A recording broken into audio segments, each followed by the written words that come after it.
Hello, everybody, and welcome to the Sandbox Saturday stream. I'm Alex Florez, aka Kamisazi, joined here by the legend, Lucas is right.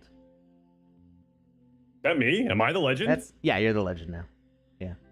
Legendary. I wasn't sure if it was, I'm here with the legend, comma, and Lucas is right. Like, I thought there might be a third person here. Oh, no. That guy, he wasn't here for the show. No. It's Legendary Lucas. That's what we're gonna. If we mint you an avatar, that's what we're gonna call it, Legendary Lucas. Boom. I'm now excited for this. Conrad says, "Sorry, I couldn't make it, but you're here." Conrad's the legend. I knew it. Oh God! I knew it. I knew it. I didn't make the connection. I'm like, sorry, I couldn't make it. I'm like, but you're talking right now. What's the? But you did it make? We're gonna indulge in our caffeine here. Yeah. Is that the pipeline punch flavor? This is the Ultra Strawberry Dreams. Never mind. Monster, I would be accepting a sponsorship if you're giving one because I drink way too much Monster. I didn't. Oh. It was weird. So in college, I drank a lot of it. I mean, I've drunk a lot of energy drinks since high school, but in college, I had too much of the original black and green can Monster. Just way too much of it. I got tired of the taste. I still am like, meh, if I taste it now. But the zero sugar ones, I actually dig most of the flavors, especially that pineapple one in the gold can. And this Ultra Strawberry Dreams is a newer one, or at least new to me. It just started popping up in the convenience store across the street, and I'm like, yeah, get after it, son. The rehabs with they're just like they're juice and like not carbonated and they're smooth. I can pound 3 of those, and don't do that. It's a bad idea. But I'm a professional caffeine drinker for pro gamer 28 years now. So since I was like 5 years old, I've been drinking coffee. So drink responsibly. Caffeine. That out of the way. Today up with a PSA. It's important to moderate your caffeine intake for thyroid health and all sorts of other health. Yeah. All of the health. I just remember my second roommate in college. I was a sophomore, he was a freshman, so he's like fresh out of high school with a baby face. I was like grizzled with a beard already, and he like took a couple sips of a Monster and was like, "Oh, my heart!" And I'm like, "What? I pound like 2 of those for breakfast. What are you talking about?" My wife is the exact same way. Like, this is every morning I wake up and I have an amino energy drink sitting next to the bed, and this is a smaller size, but there's about 32 ounces that I'll slam immediately upon waking up. And what I've started doing is I don't drink the last 2 ounces, and she'll drink that. And if she drinks even all of it, and it's just that little sip at the end, she's like, "Oh, my heart, it's beating so fast." She's like a little hummingbird. Yeah. Have you ever seen the movie Over the Hedge? Bits of it. My daughters have watched it, and I was. There's like a squirrel in that who drinks an energy drink, and he moves through time. That's basically my wife after like 1 sip of an energy drink. Oh, it's like what's the Fractured Fairy Tale movie? I don't know, but I want to see it. It's with Little Red Riding Hood and Hoodwinked. Yes. Hoodwinked when the squirrel movie drinks the coffee and like becomes a literal rocket, and they slow just down like his voice, and I think it's like is it Morgan Freeman who does the voice? It's just like this deep, smooth voice. I don't remember who did the voice, but all right. So we got games to play. We got there's stuff going on too. There's things happening in the land Sandbox sale auction. Yeah. Let me is that still going on, or did that finish? It is still going on. Oh, okay. And I am going to be placing some bids. There you go. In this current auction. So I've been watching it pretty closely. So there's the open sale is done though, right? the open sale, like the buying the one by one if you won a ticket in the auction claim, that's over. Okay, but that's what I was thinking when you 3x3s said that. But the bids for the 3x3s, so 3x3s and 6x6s are still going on for like another day or so. 1 day, 17 hours, 39 minutes, and 50 seconds. That was precise. Thank you. So, if you go to the Sandbox homepage, it's one of the first things up there. There's the... I was going to say it, and then Mega City 3. That's okay. That's what I was going to say. I didn't want to get the name wrong. Mega City 3 auctions going on. So you can see there's a bunch of 3x3s in here with OpenSea labels on them that you can pick up. And you can see, you know, what other things people have been buying here. Somebody with the Cyberkongs. We got some other people filling in their logos here.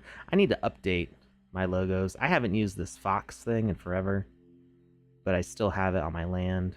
Where's the voxel fox? Yeah. I haven't. Last time I posted on that blog was like, hey, I got a job at the Sandbox 3 years ago. And Alex has been busy ever since. I've been busy ever since. Never a slow moment here. So yeah, that's going on. We've got the May Festival just started up. Let's see. Is there an article for that?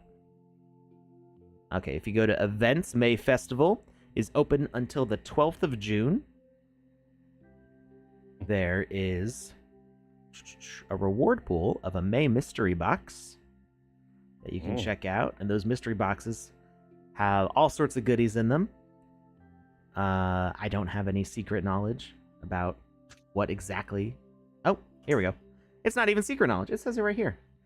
I'm pretty sure it's on there. Yeah. Well, it wasn't before. I mean, for previous events. But this one does say, there's 5 premium lands, 5 cool cats, 5 Cyberkongs VX, packs of 100 sand, packs of 50 sand, and packs of 10 sand. So, getting all 200 EP for this event will let you claim a mystery box that would have one of those prizes in it. So, some pretty cool things in there. We've got Liberty Legends, Wistaverse, Traverse Mars is Mine, Fortress of Blood Souls, Climbing Madness, Anycube, Care Bears, a couple Care Bears experiences in there, Dead Mouse, Dungeon of Dummies, one of my old favorites, bunch of stuff in here. So some returning experiences, some new ones. Yeah. Helldiggers is still in there. Cool. And the Mad Balls Slime Fest is in there. Really excited to dive back into that one. I haven't played that one yet. Really? I have to check that out. Well, hello, Sailor. I've been playing fewer experiences more often for what I have to do for testing. So I don't usually have time to play a complete season because certain experiences I keep playing over and over as they update. And I'm playing them before they go live on these seasons. So yeah, it can be... It's hard work playing games all the time. It is. It's like, so my other job outside of this is I'm a social media manager. And so I have all my clients' social media that I dive into on a daily basis. And before I became a professional social media manager, I loved social media. And now I'm like, when it comes to not working on my clients' accounts, I'm just like, yeah, I don't ever want to step foot on it again. Get me off of there. Yeah. I don't want to do anything but. Any update on Snoop season? Not that I can say. I guess I could say there's progress. It's being worked on. I see updates about the stuff being worked on. So they're doing some cool stuff. It's going to be exciting. I can't, I say it almost every stream now. We can't announce events on this stream before they're announced on other platforms like Twitter, Medium, the Sandbox website itself. So if you haven't seen it there, I'm not going to reveal it here. But fair. Yeah. But I don't really mind the question being asked at once a stream, because then I can say it. But if it gets asked a whole bunch of times, then I'm going to start ignoring it just because we got other things to talk about. But yeah, I would always check, check the Twitter. the Twitter for the Sandbox, and Medium, because usually you'll see those updates there before, like hours before we go live. So, yeah, look there first. Twitter, Discord, Medium. Can you even give that little? Is it a bell on Twitter or is it a heart? I think it's a bell. If you want to get. Are you talking about the notifications? It's a bell. Yeah, you get notifications every time the Sandbox says something. You'll get notification. I very rarely do that with Twitter accounts though, because you get notifications of like retweets. So it's just anytime like somebody you're following is like, hey, this person did something cool. It's like you get a notification. It's like, oh, is there a new drop? Is there a land sale? Is there like an art? Like what's going on? And then it's like, oh, they just said something was cool about something somebody else did. I wish you could like focus it to be like, I want the important stuff. So Twitter offers a tool that a lot of people don't often know about. It's called TweetDeck. It's a way to like organize your Twitter and your timelines and your lists and all that stuff. And I'm pretty sure you can follow specific accounts and then you can customize how you're following that account via TweetDeck. I might be wrong on that, but I'm pretty sure it's wildly customizable if you're willing to dive into the settings and the back end of TweetDeck. Yeah, I'm not sure about the following aspect. I know like you can set up custom searches, so you can have it be like you can search for anything that the Sandbox has said that's like not a reply or not a retweet, and you can like set up custom columns, so that way like if you have like 4 creators or like 2 crypto exchanges or whatever things you want to follow, you can like make dedicated spaces for them, so you basically have like a dashboard of just who you're interested in. Yeah. TweetDeck's really super cool. I'm usually like on my phone, so I just use the regular app. But in the Medium, there's an alpha season 4 mentioned in Q2 update. So is it coming? So I guess I have to eat my words a little bit. For the longest time, I had said that Snoop season was coming before season 4, and I don't think that's true anymore. Okay. This is where I try to convey the information that's provided to me and maybe drop a couple beans, but I can't give the whole story. And this is a case where the plan changed, I think, or at least the plan as I understood it changed. So I think season 4 is coming before Snoop season, but I can't give any specific dates or anything like that. So yeah, so a little sheepish. I promise I wasn't trying to tell lies. He's a good man. All right, Stamp of approval. Let's jump into some of these games here. Okay. I guess. Do we want some beans? Some juicy garbanzo beans? The beans. So the plan right now, as long as there's no like emergencies or something goes terribly wrong, the plan right now is that the Wizzy 10K project is releasing in June. I'm not going to give an exact date, but it's next month. Yeah, it's next month. So are you a madman? I'll give you a like no dates applied roadmap right now. That's so Wizzy the Orange has been reminted, all 200 legendary copies at 84, 87 magic, something like that. Oh, yeah. Let's see. What is he at? That's the wrong one. That's the old one. I was trying. So the weight on Wizzy the Orange is I was trying to mint him with the same 83 asset ID. Yeah. Which means that if somebody had put him in a Sandbox game, he would have appeared like it would have been the same asset according to the Sandbox dashboard. And I couldn't get that to work, so I just reminted. Either way, it would be a new token ID for the NFT because the way things work with that.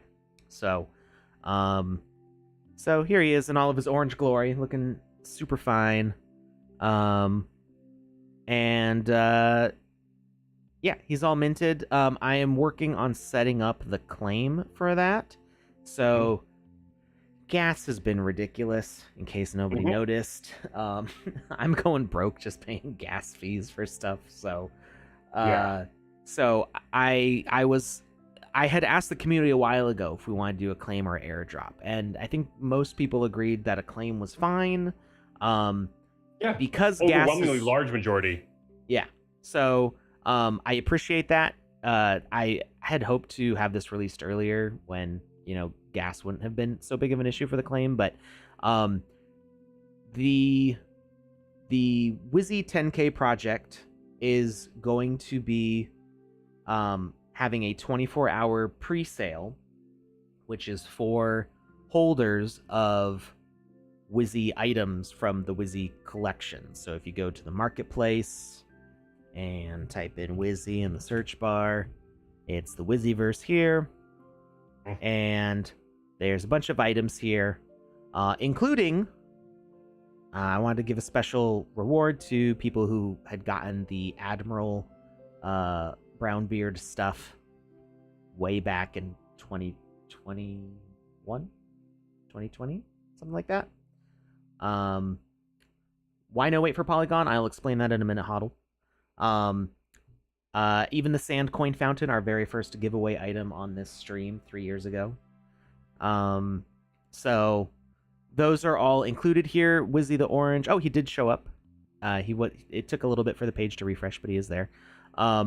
This Sandium Staff 2022 is in there that we did for giveaway awards. So all of these items, if you have these items, they will grant you pre-mint access within a certain limit. And we will publish that and define that better soon. This will not be over allocated.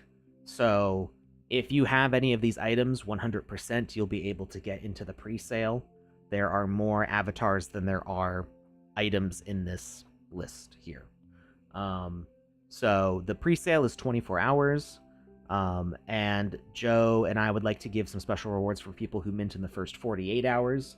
So both the pre-sale and the open sale the next day. People will be able to get some special stuff. We're still defining exactly what that's going to be. Joe and I have been working on the white paper and a Discord for everybody who has Wizzy stuff. You'll get special roles. That's already pretty much set up. I just want to go in and tweak some things. So we're going to be opening this up probably next week. Can I have a special role? Can you have a special role? Maybe. Mecha Wizzy? Well, that's kind of Wizzy the Purple. But there may be more robotic traits in the project that's yet to be revealed. I'm listening. But having a personal assistant to help with all these claim emails would be super helpful. Claim emails. So the claim emails don't actually go to Alex. Those would go to the support team. And so there's an entire team of people that are dealing with those. Yeah. This claim hasn't been launched yet, so any issues with claims related to past events hopefully won't affect this. Even if they do, the reason I bring all of that up is that because I have the list of people who are on the claim list for Wizzy the Orange, the people on the claim list will get counted on the whitelist for the pre-mint on the Wizzy 10K, whether they claim the orange or not. So because there's like less than a month and a half between when I want to launch the Wizzy 10K and when Wizzy the Orange is going to be available to claim, I'm just saying if you are on the Wizzy the Orange claim list, you're on the Wizzy the 10K list. And that may save you $50 in gas fees. Okay. Whenever, depending on when you actually do the claim and what gas does. I don't know what gas is going to do. So nobody does. So yeah, I feel there's no reason to to do the snapshot for all of these items, because there will be an announced snapshot date when I'm going to go through each of these items and see who has what, so who will be able to be on the pre-sale for the Wizzy 10K. So I'm just going to add the orange ones there. It's only like 150 addresses, so that's definitely enough to fit on there without any problems. So no worries there. That claim should be going up soon. I have to like do some reading on like our process for this, because I've never set up a claim before, but I'm about to. Can those 24 hours be in the weekend? So hopefully lower gas. So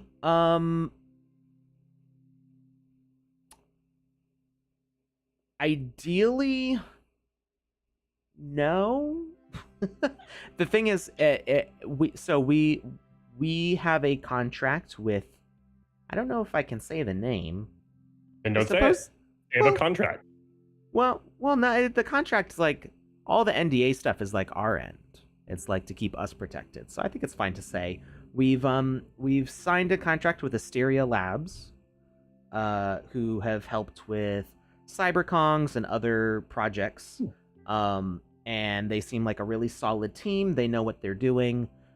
They've done projects just like this before with 3D viewers and, you know, multiple animations and things like that. So this is not minting on the Sandbox's avatar contract, just because we get full control and full flexibility.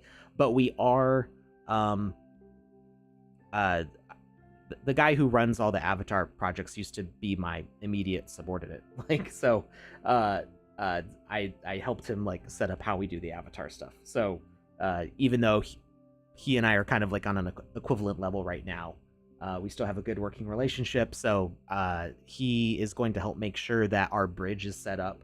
So as soon as these things mint, they should be live as avatars to play in the sandbox. As soon as we do the reveal, you can start playing in the sandbox. That's the goal. So we are setting up on a separate contract, but you'll immediately have your sandbox avatars on reveal. So I'm going on tangents here. Like, there's so much information, and I didn't plan talking about any of this, but I figured why not. The reason we wouldn't mint over the weekend is because Asteria Labs has a great team of people that they provide support even while the mint is live. And if we do the mint over the weekend, then we have to pay overtime for those people working over the weekend, which is something that I'd be willing to do.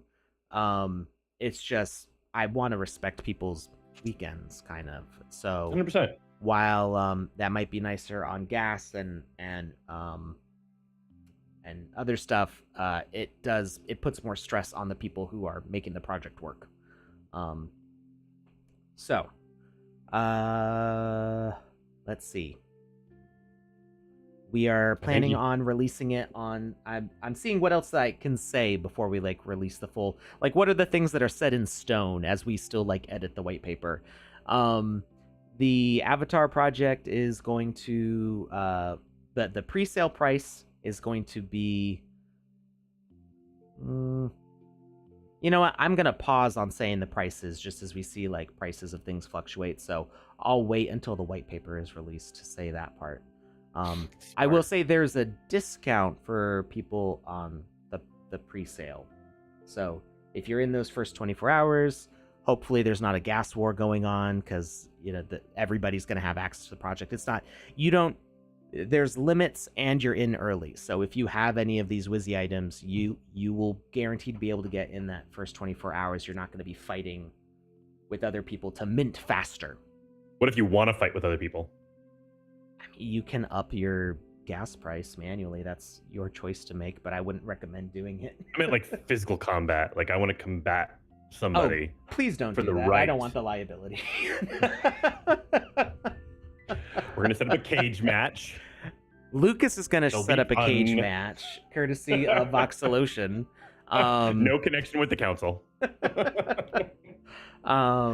what about this? Cage match for charity. Okay. I don't know what I'm saying anymore. I would need to get down to fighting weight again, but it'll take a while. I don't want to fight you. I like you. Oh, against you? No, I'm not fighting you. You're too big.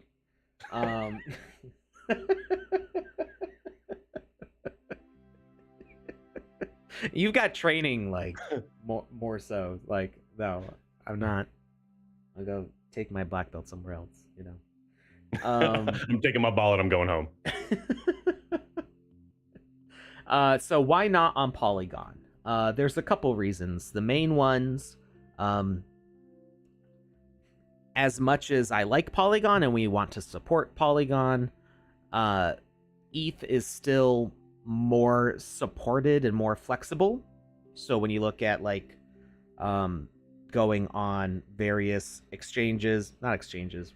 marketplaces, ETH is more supported than Polygon, and specifically ETH has a more, this sounds like really snooty, it's got like a more prestigious pedigree. Oh, it's Gucci. It's yeah, so that the problem, it's not so much that ETH is better. There's a problem with, I don't even like saying it's yeah, exactly. It's a problem.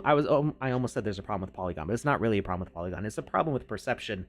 Polygon, because it's cheaper to use, gets used by scam projects more often, which is why when you go onto OpenSea and somebody has sent you an item that you wanted, an item from a collection you already have items in, even sometimes something that you bought, you just didn't buy it on OpenSea, you bought it on another website, it is automatically hidden on OpenSea because it's on Polygon.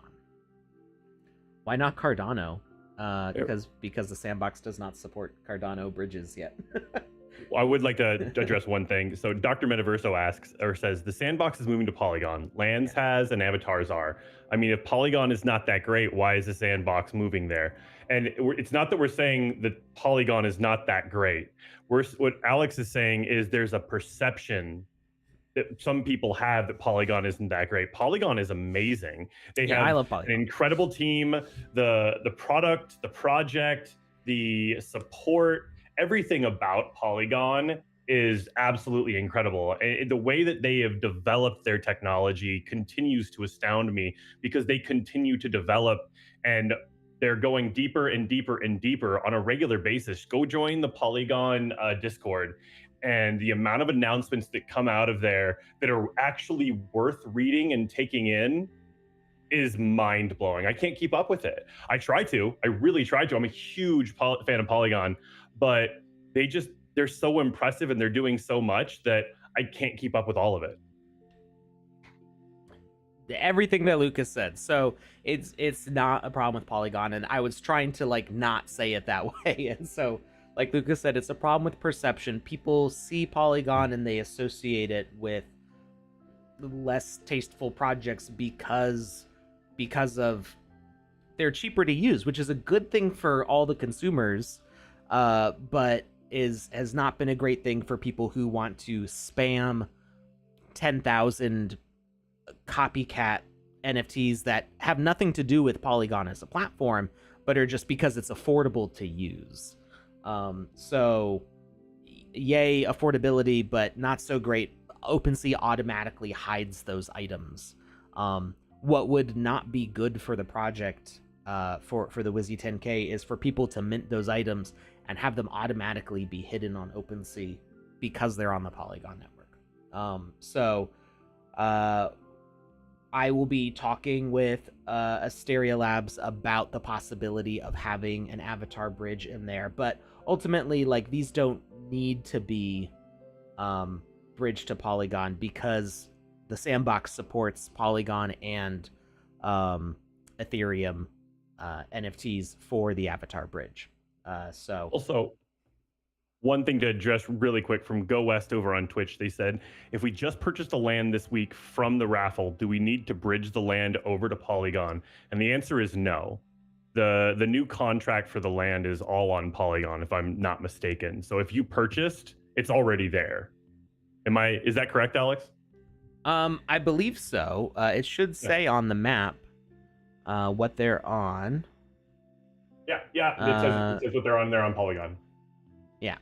So if you click on any of these, it says all right of them here, are Polygon. Blockchain Polygon. It might be small because my screen resolution. So. Oh, Right I'll move there. my head. No, you're good. You're good right where you are. Actually, your head was kind of pointing to it. There you go. Yeah, there you go. Perfect. Lined it up right on the first try. There you go. Oh. So yeah, you see the ETH label here, but that's just saying what the price is. It's being but sold the chain in Ethereum on the ETH chain, not Ethereum on Polygon chain. And if you click the buy button on any of these, it brings you to OpenSea, where you can see that they've got the Polygon chain logo on them. So they are already on Polygon. And if you have any land, if you've previously bought land on Ethereum,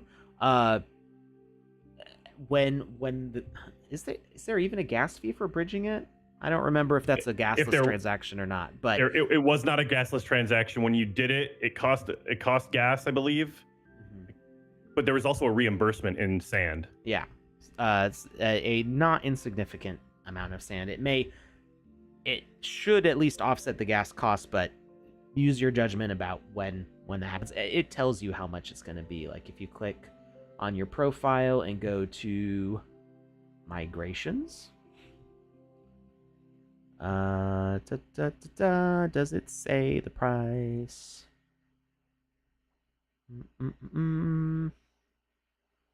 I think if you had any available to bridge, it would tell you how much you'd get in the refund, but I don't see it right here at the moment. Maybe bottom right corner.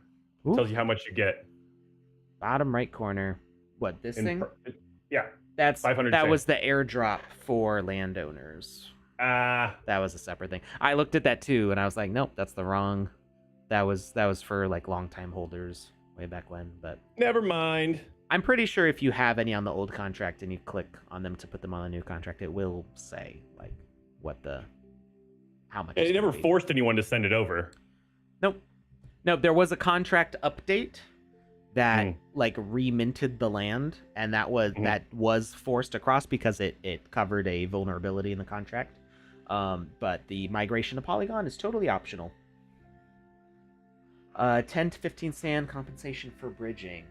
Okay. Yeah, so probably at that amount probably won't offset the gas cost right now, just because network fees are still kind of high. I think you have a little frog to thank for that, but we are gonna play some games though. Yeah, so Wizzy 10K coming next month. Are we? Keep an eye out for a Discord link. I'll be publishing it on my Twitter as well as the council's Twitter. And we're pumped. I'm pumped, but I'm also tired because I've been putting a lot of work into this lately. So that's how these things usually go. If you're not tired, you're not doing it right. You're gonna see all the Wizzy traits that you've seen before. They're all gonna be there, and a bunch of new things that we've come up with for the Wizzy project.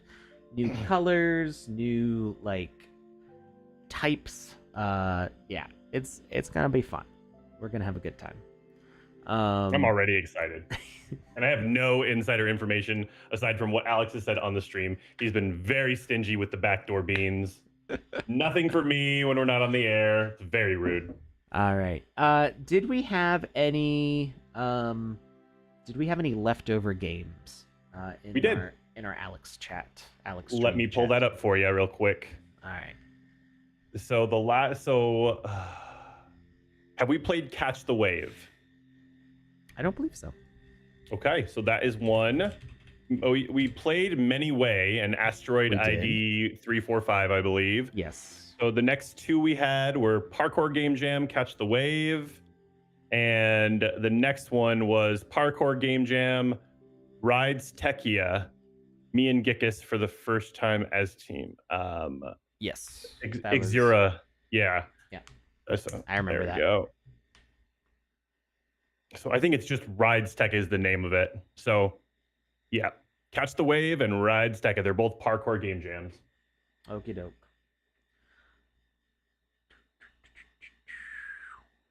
If you are currently working on a game for the Steve Aoki Game Jam, I am working on getting some music to you. Our options are kind of limited. So I'm just making some music for you. And if you like it, great. If you don't like it, I'm not a professional musician. So we'll see if you like it or not. So what I just heard Alex say was he's a professional musician. Got it. I'm trying to think. I've never been played. I've never been played. I've never been paid. I have. I've never been paid to perform music. I have made music that I've included in YouTube. So if you've watched my old VoxEdit tutorials, like the very first VoxEdit tutorials, they had music in them, which I made, which some people liked, some people didn't. I have changed my editing techniques a little bit. So I don't know. We'll see. See if you like them. I don't know what's taking this game so long to load though. Oh, I clicked on it and then it woke up. Mm-hmm. Oh, there's music now. I like it. Gonna add some of your own bass playing in it? No. So I am really super rusty on electric bass. I use this cool app called Figure. I've been playing with this thing for, I don't know, at least like 10 years now. It's this really cool, like, well, you probably can't see it because of the brightness. It's this really cool, like, you get 3 instruments. It's only for iOS, but you get drums, bass, and lead, and it's pretty simple to start with, but it has a lot of customization. There's like dozens of different instruments for the 3 parts. You can change the keys, you can change the rhythms, but everything's basically 4/4. But you can change up a lot of stuff, and it's actually like versatile enough you can almost use it like as a live performance tool. But it's a looping machine. Oh wait, have I played this? This looks familiar. I have not played this. This it looked similar to something else at first, but it's definitely not the same thing. Sure. So anyway, that's I've heard you can smash the tunes in the shower. Like singing? Okay, first things first, where did Clan Kirsch hear that? Because I feel like that's an important follow-up question. Like I do sing, but not usually in the shower. I am going to reduce my resolution because that was an issue we had last time. So we're gonna go down there, and that's better. Okay. Just my graphics card does not like the VFX combined with streaming at the same time. So we are in Catch the Wave. I'm the only person in here right now. We're gonna wait for somebody to join us, I think. Is anybody gonna play? Do you have an instance, or is it just actually? I guess there wouldn't need to be an instance because. Yeah, I mean, if somebody says they're in there and they don't see me, then they could try to join in the same instance. So I'm gonna hop around on these leaves and see what happens. So, oh, we kind of do like a weird swimmy thing. So oh, I can't stand on these. Okay. There's a challenge in here. That was weird seeing the helicopter shadow. I feel like I'm being hunted. It's getting some like Vietnam flashbacks here. We're gonna so the water can't hurt us in this mode. So the leaves moving up and down, the water's like not really a challenge, I guess. So we do need to get on top of these leaves, right? So we can actually jump this from the water. So it's fine to have the water as like the way to get back to the leaves, because you can't really like kill the player except to have them like fall all the way to the bottom of the map. But the leaves here moving up and down are kind of like a false challenge, I would say. Like, there's no real risk here, which is okay. It's especially like at the start of the game. That's fine. Just something to be aware of that, like, a player who doesn't know anything about multiplayer in the sandbox might go, oh no, danger. And then they go to jump and then they float. And then it's kind of like, huh. Oh, you stand sideways when it lifts you up. That's weird. Or it was going sideways. Oh, I can't do it now. I don't know how I did that before. Magic? I'm not sure. I was like leaning back like Michael Jackson style. Or I guess he leaned forward in the music video. I think he did all of the above. He leaned both directions. I'm not sure. Perpendicular. Yeah. Forward, so it's backwards, upside down. Wait, I see somebody has joined me. Where are they? I don't see them. Hello. There's somebody else in my instance. The number went up, but I don't see them. The player. They're hiding. Did they just run good. past me? They just like went ahead without me. You were sideways. I was getting distracted by my leaning. So yeah, it's here we go. Hey, it's not Jackie Chan. Of course it is. Oh, they are a fast swimmer. Look at that. Jesus, how are they doing that? Is that just average swim speed, or are they Aquaman? Yeah, we can swim that fast. Oh, wow. Yeah, Aquaman. Yeah. You're all Aquaman. We are Aquaman. So this is normal swimming. Mm.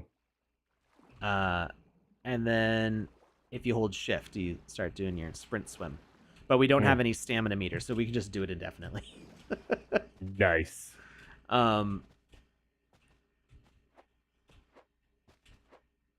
yeah, it's not really like a problem, I guess. It's just a little confusing because you see the leaves going down, and the leaves going down are I saw somebody say like a minor inconvenience or something like that, but it's like it doesn't really affect anything with the leaves going down. So if these plants were taller and the leaves lifted up out of the water, that would make more sense because there's a reason for them to move. Them dunking down over there doesn't impact the gameplay really so much as it might just be a little confusing. All right, not Jackie Chan. Where are you? You still over there? Let's go. We're in the shirtless club here. It's beach body summer vibes. All right, next section. We gotta jump on these suspicious-looking pickles. And oh no! Those pickles are suspicious-looking. I'm not sure. Can we jump up? I'm not sure we can jump that high. We cannot jump that high. So we gotta go this way. And climb back up. I'm curious, though, about this wall here. Can I break this?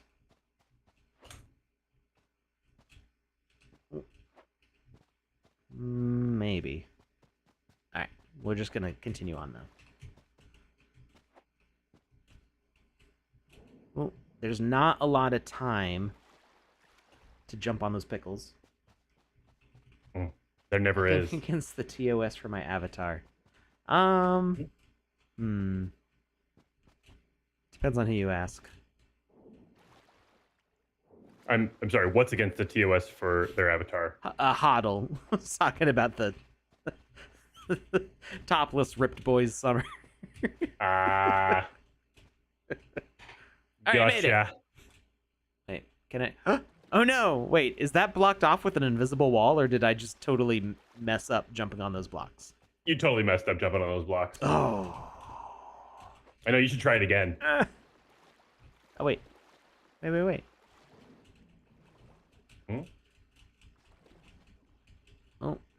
No, I think there's an invisible wall. There totally is. Yeah, because I can't get to the corner here. Yeah. Maybe it's just a skill issue. Man, Red Squirrel's got my number today. They are brutal. It's because they know I prefer gray squirrels. That age-old debate. No, actually, I think red squirrels are cuter. There's not really a lot of red squirrels in my area, if any. I don't know that I've ever seen a red squirrel around here. It's all gray squirrels, and they're assuming they look like red pandas. Just throwing biological assumptions out there, all willy-nilly like. All right, now we got some glowing pickle sticks. Oh, wait. Oh, did I find a secret? What is this? Whoa. Most definitely a secret. No.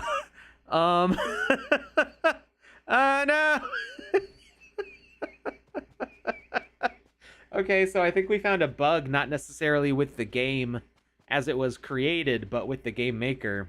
Apparently, if you're swimming in a one-wide tunnel, it's possible to just clip out of the map.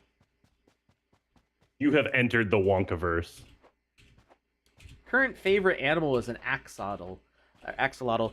Red Squirrel, do I know who you are in real life? I'm not going to dox you right now. I have an idea of who you might be. Sounds like a lady who likes squirrels. Maybe. There was something, the assistant comment was my first suspicion. Caught. Okay. All right. Don't threaten me with a good time. It seems like Hoddle and Ice Pilot knew the whole time as well. Red Squirrel, you're not very subtle, but I think you knew that.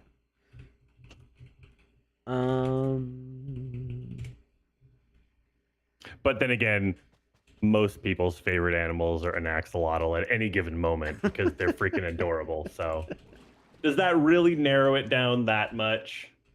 Ooh. Uh-oh. All right, I got to catch up to Not Jackie Chan again since I decided to break the world and run out of bounds.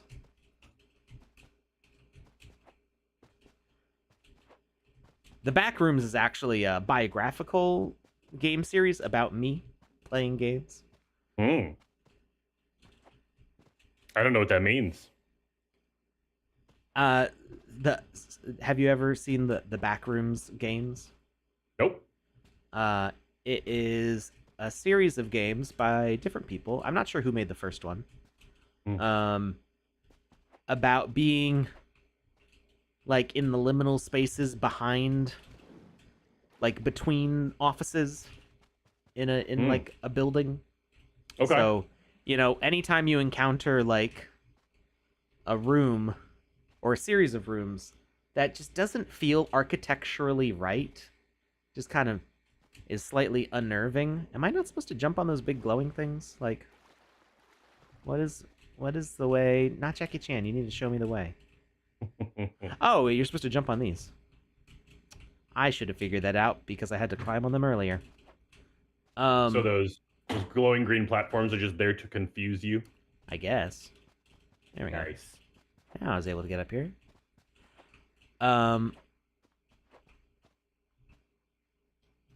Get the lay of the land here. Oh, hey, there you are. We caught up. Wait, is this what we're supposed to do? Or are we supposed to go? Yeah. We're probably supposed to go this way. There we go. No. No, that's danger.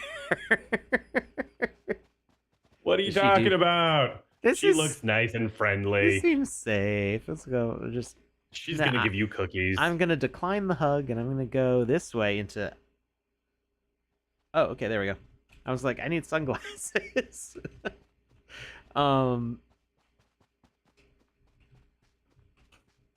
Anyway, the back rooms are like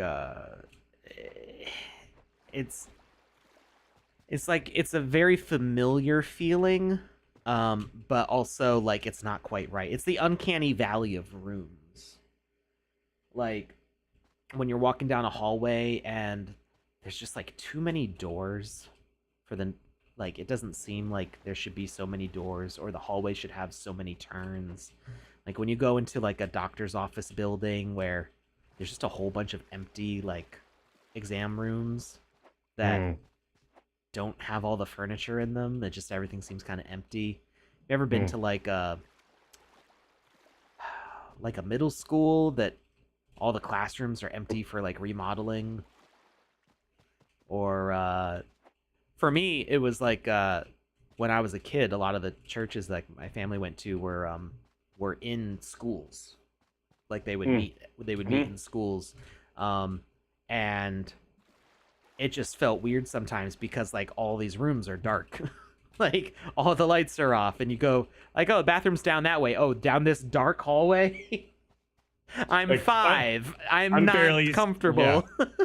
I'm fairly certain a killer clown lives at the end of that hallway, and I don't need to go to the bathroom that bad. So it's the back rooms are just games that like play up on that feeling of like there's something wrong about this space. And also kind of it ain't right. It goes to that nostalgic feeling of like not feeling comfortable in a space that I don't feel anymore as an adult.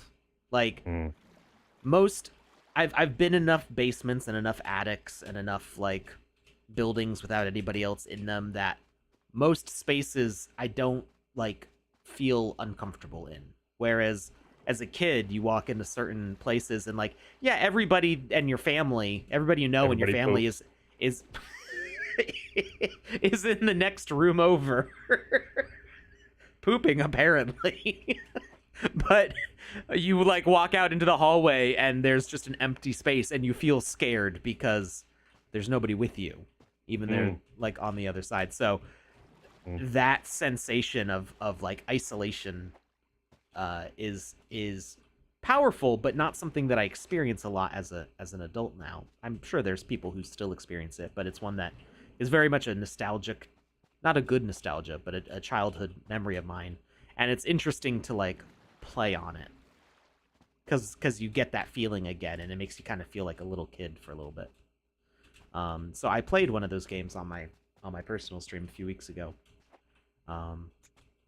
And you're just like in this I'm having a real hard time with these colored pencils, man. Or they're not even colored pencils. They're regular pencils with a colorful shell. My question is this: why? Why the pencils? No, why do you keep jumping around on the pencils? I mean, you can swim across. Oh. What are you this is where I came in. Where am I supposed to go? I don't know. There's a math question on the wall, so I'm assuming you solved that.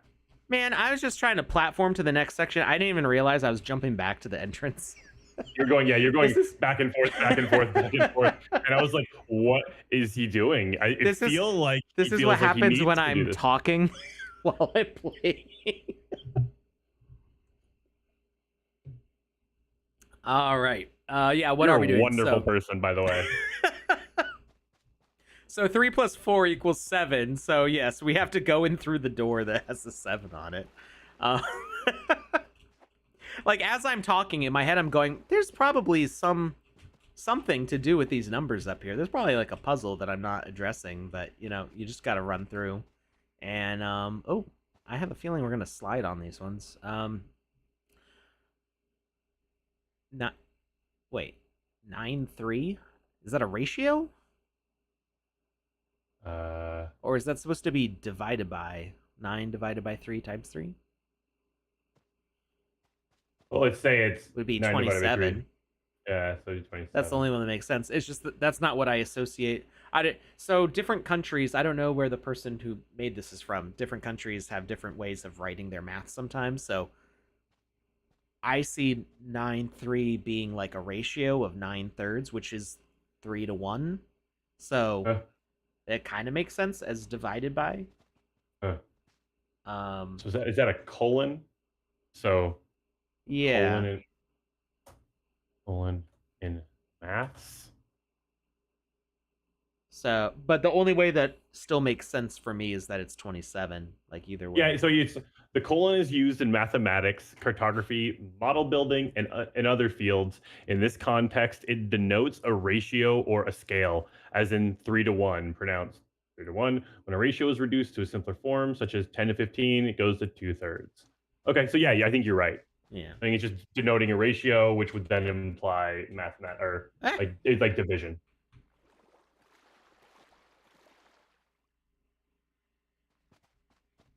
So it's not the way that I learned to write that, but I still figured it out. Smart. No. Okay, so the slide itself is like not that bad. It's jumping at the end of the slide, which I'm struggling with. You gotta kind of pound the space bar the whole way down. Whoop. Except I pound it out.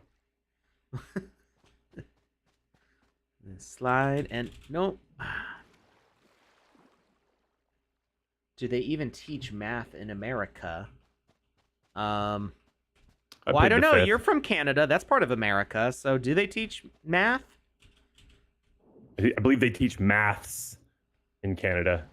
So I'm not sure this argument is valid, but it's funny that you said that because I actually explained this to somebody today.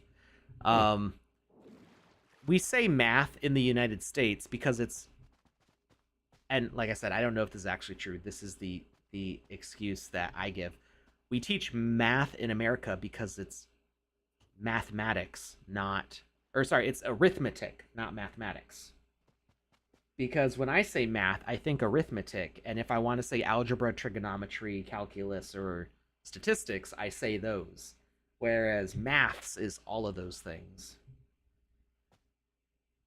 Is that pencil standing up and falling over on its own?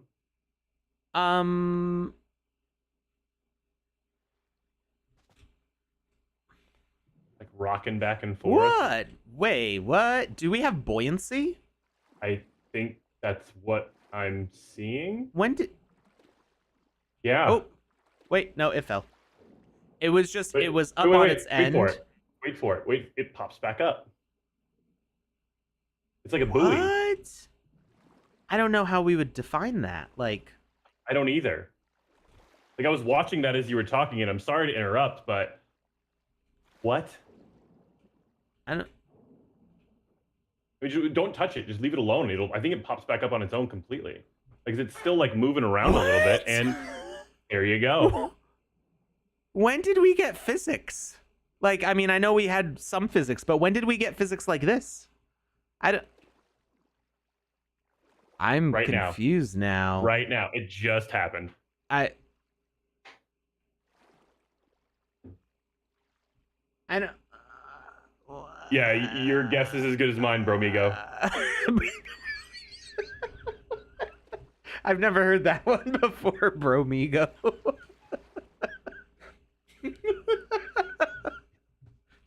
Oh, that's a... Just trying to branch out a little bit. I'm gonna have to save that one. Bromigo.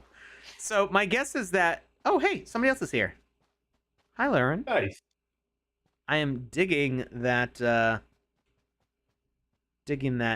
outfit there. That's part of the Crazy Dancers. What's that collection called? I can't remember off the top of my head. Ah, missed.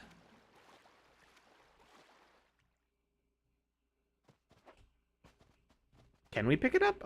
Maybe. The Wild Ones? Is it the Wild Ones? I do believe so. I just said the Wild Dancers because they're dancers and they're wild.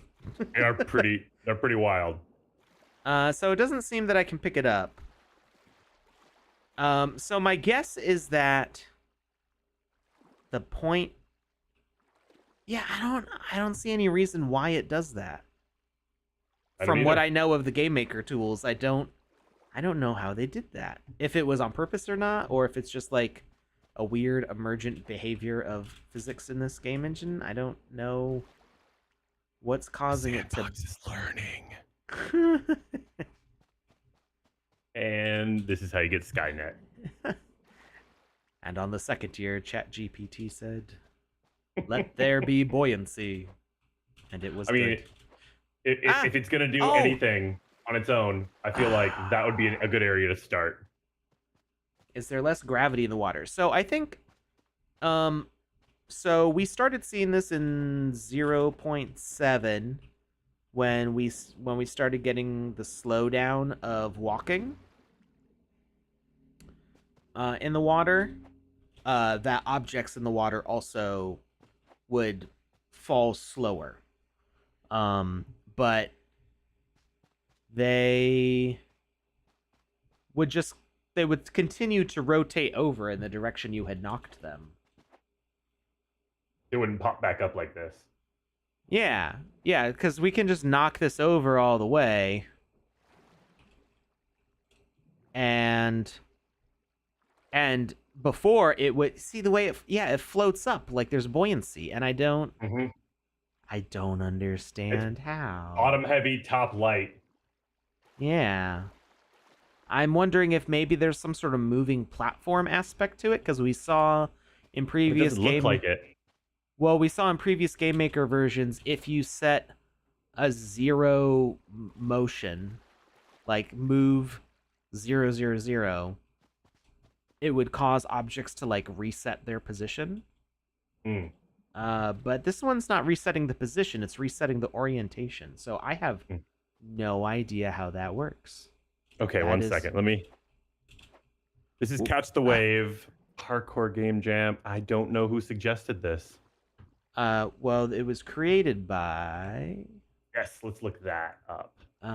It doesn't say in this mode. I would have to exit to see, but we can check it when we're done here. Oh wait, maybe if I yeah, I think if I go here, created by Rwheel. Okay. If you hit enter and go to the local chat, it now shows the name and who created it and your instance number if you want to join. Okay. All right, I'm gonna try going down this way since I've been having trouble going the other way.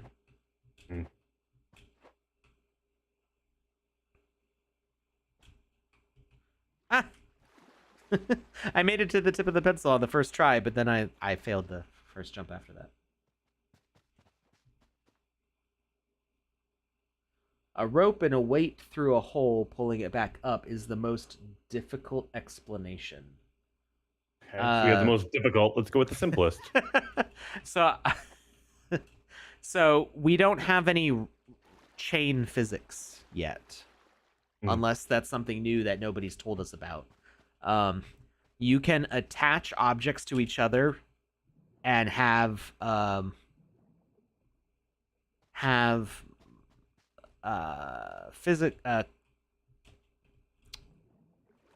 you can attach objects with gravity on them, but when they attach to each other,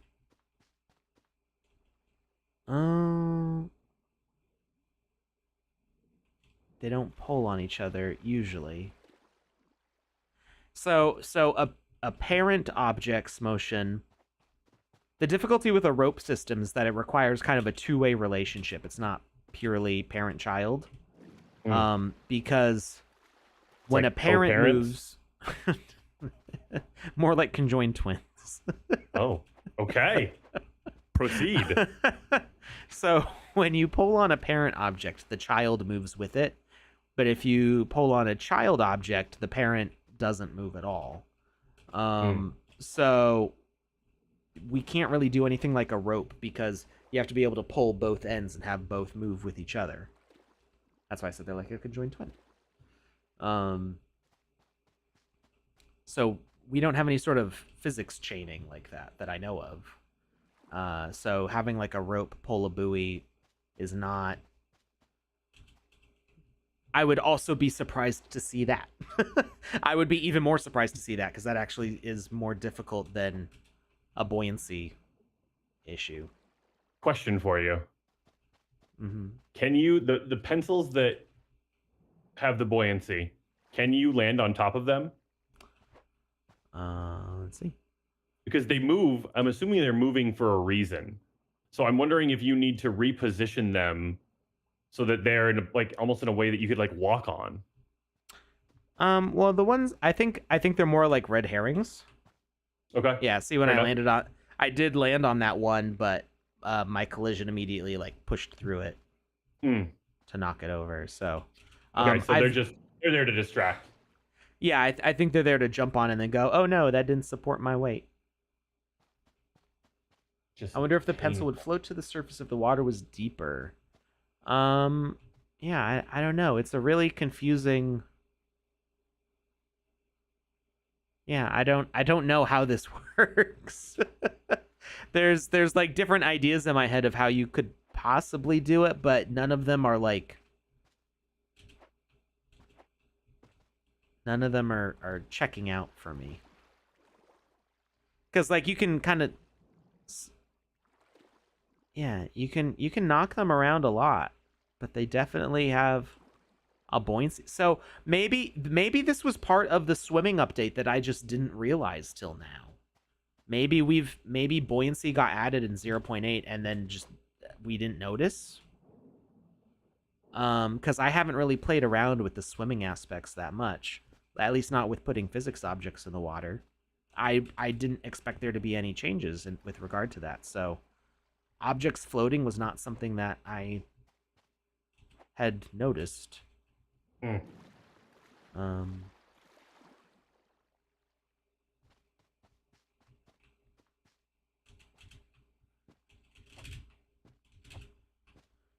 right. We're gonna do it this time. Yep. Also, I just dropped the giveaway form in the chat. Oh, you're standing on it. Yeah. You are standing on it. Yeah, well, I stood on the orange one before, and then I missed this jump. So hopefully red... Ah, no, my toe hit it. Okay, well, let's test if red can be knocked over. Red cannot be knocked over. Purple can. Okay, so I jumped to the right one. I just didn't jump high enough. Okay. So you're right. The ones that are knockable... The ones that are knockable are red herrings. So just move those out of the way, and the ones that are left are the ones that you can smash into and will support you. Check the report. About the update. Red Scroll, is this about some... Is it... Oh, about the update. I bet it's about their axolotl again. To see if they added buoyancy. No, that's something I would have noticed. I've already read the patch notes. Just run a search for the word buoyancy. Well, it's on... Everybody can read this. It's on the website. It might be there. Who knows? Create. Changelog. That's the game client. Here we go. 0.8.2 features. Volume shapes for speaker component. Pickable support. Multiplayer support. Allows testing within Game Maker editor. How an experience should behave if published to social. Instance locker. New behavior. Only available to admins and moderators. Bug fixing. Known issues. 0.8.1. Crash exceptions. Support for the play sound. Fixed an issue with rarity, added in the heal X, damage X, combination of behavior errors, fixed an issue with lights, fixed an issue when reaching maximum capacity, fixed an issue that behaviors and components stopped working when you press restart experience, fixed saved preset issues, fixed the animation decorator not working, 0.8, many behaviors, there's a lot. So let's do water. Swim. 3C, swimming. When the avatar enters any liquid, it'll start to swim. Crouching, crawling, slide, sheathing, asker, asset spawner, bird, button, climbable, collectible, curio, door, drop, image display, indicator, message broadcaster, new details, pickable, platform, play sound, rarity, replace, speaker, toggle behavior, animated decoration, audio streaming, crowd event, light streaming, slide, timed events, VFX, weather switcher, post-processing, 0.8 was a big update. Quite a bit happened. Message with arguments, UI revamp, known issues.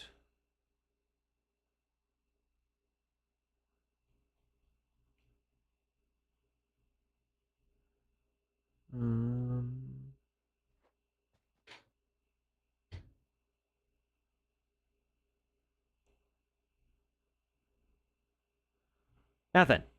Like I said, I already read all of that before. They snuck it in.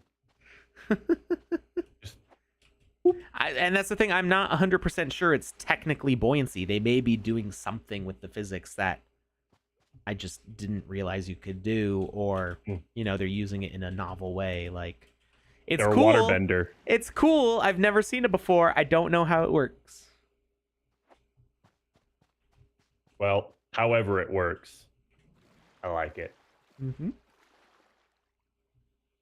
It's going to require some experimentation now. However, jumping at the end of slides is hard. Super duper difficult. I have to spam jump like as soon as I touch the platform. Which means that I don't actually get to slide the whole length, which is okay. Just there we go. And that one. No! How dare you? Not Jackie Chan's been up there for like an hour now. Minimum. Ooh, also, I don't know if I said this out loud or not yet, but I thought it a bunch of times. I have dropped the link for the giveaway in the chat and put it on Twitter. Did I say that out loud yet? You might have, but it doesn't hurt to remind people. Hey, we made it. Okay. 27. Yay. My math was right. All right. We've got some aggressive pencils here. Whoop. It's like Wipeout, but you're going to get lead poisoning instead of just a black eye. Oh.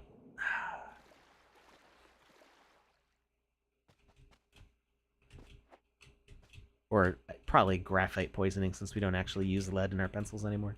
Ah! You might not, what was but that? I still do. I'm a purist. You like your lead pure? Mm-hmm.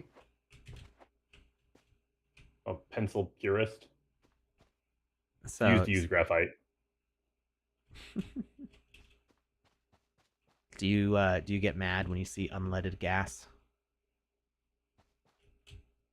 You know that's gonna piss me off. Oh no, that was the wrong. I thought I was being smart, going the direction that the pencil was turning, but it did not help. For the unleaded comment.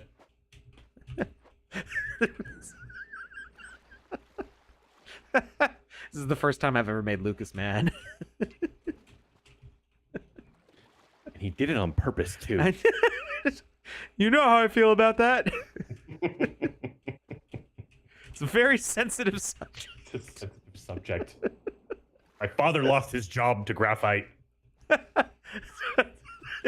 Lucas's family's been devastated by big graphite and the unleaded gasoline. Big graphite and big oil. Oh, it's a conspiracy, man. I'm telling you. Oh man. Okay, so that way's a red herring. Ah! I jumped too far and I missed hitting the edge. I use the pencil only when I see the whites of their eyes. I don't know what that means. Is he stabbing people with pencils? Like, I feel like we need to dive into this a little deeper. I feel like if we do, we also might be liable for something. So, on to the giveaway.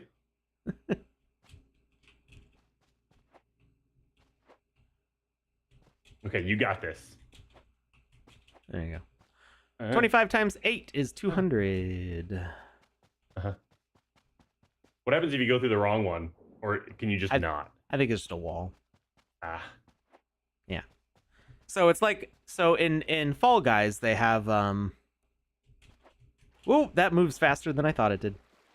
There's no chill on that pencil. 0. Yeah, it goes all the way to the orange. There we go.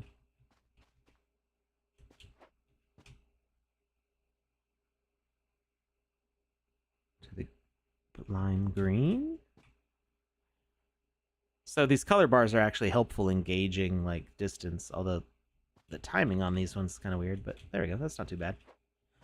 Sand fam. You only get one option. I'm like, where's the puzzle? Me am confused.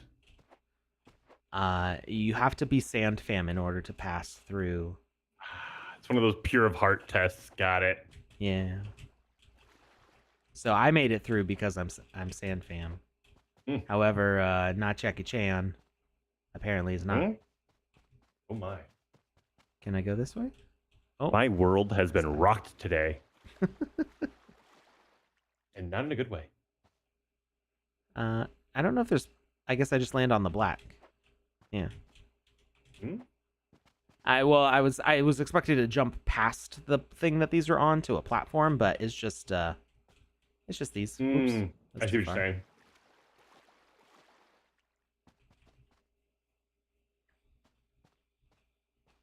I think someone should make a pencil weapon, as the pencil is mightier than the sword. Except no, it's the pen is mightier than the sword, says Hoddle. I feel like that's a semantics argument that we really don't need to indulge. Splitting hairs a little bit. Oh, I can't. There we go. I was having a hard time swimming down.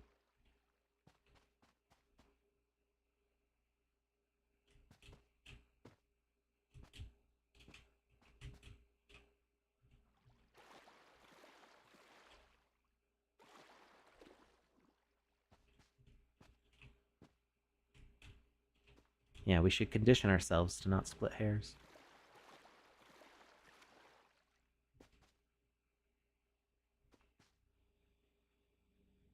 All this talk of the pen is mightier is just making me think of old school Saturday Night Live sketches.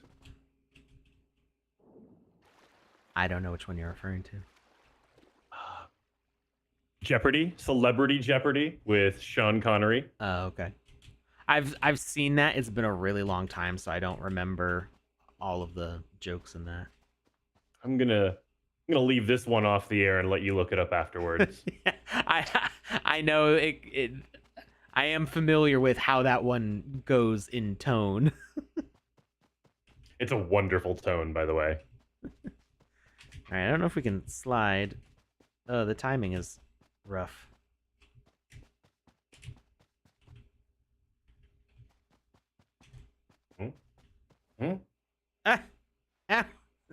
It squished my body. I was trying to slide under, but instead it just squishes me. Just crunch.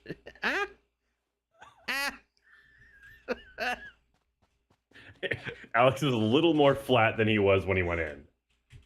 I mean, I honestly, not a complaint.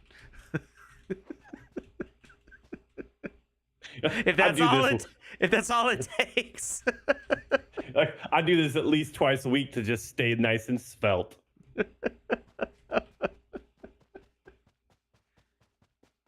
Okay.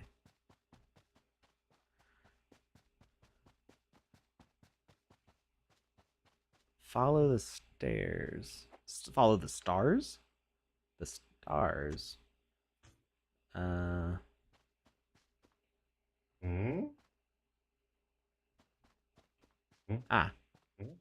That. That's an interesting look.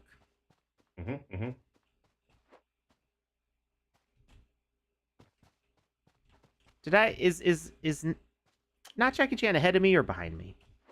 I'm all alone. I'm getting that that uncanny feeling.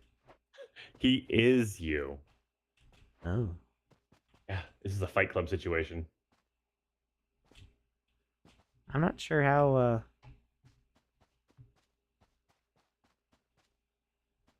I don't really understand how I'm supposed to Oh, okay. I didn't realize that laptop would be high enough for me to jump on it. So this seems to be like, like everything on the floor is the ceiling and everything on the ceiling is the floor. But why is their laptop so close to their ceiling?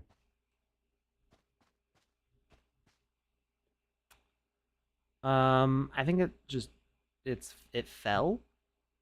They rage quit Race Maze. Well, I think the whole thing went upside down, and then some things have fallen and some things have not yet. Like we're seeing a moment in time. Rykopath says it uses the cloud. I don't get it. That's the laptop uses the cloud. That's why it's. I don't get it. It uses cloud computing. I don't know what that is.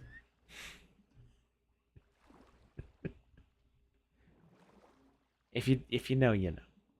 And I don't. Well, then you don't know. I know. But you don't. I don't.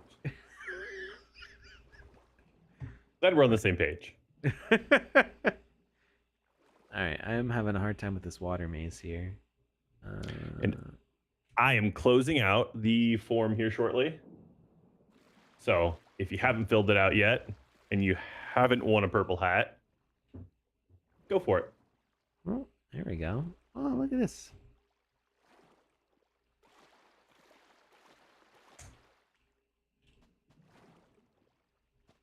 What am I looking at? Just space. Love space. Gross iOS. I mean,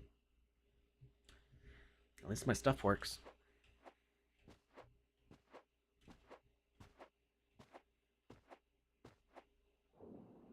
This has been an interesting game. There's a lot of different trippy. themes to it. Yeah. Yeah. It's definitely like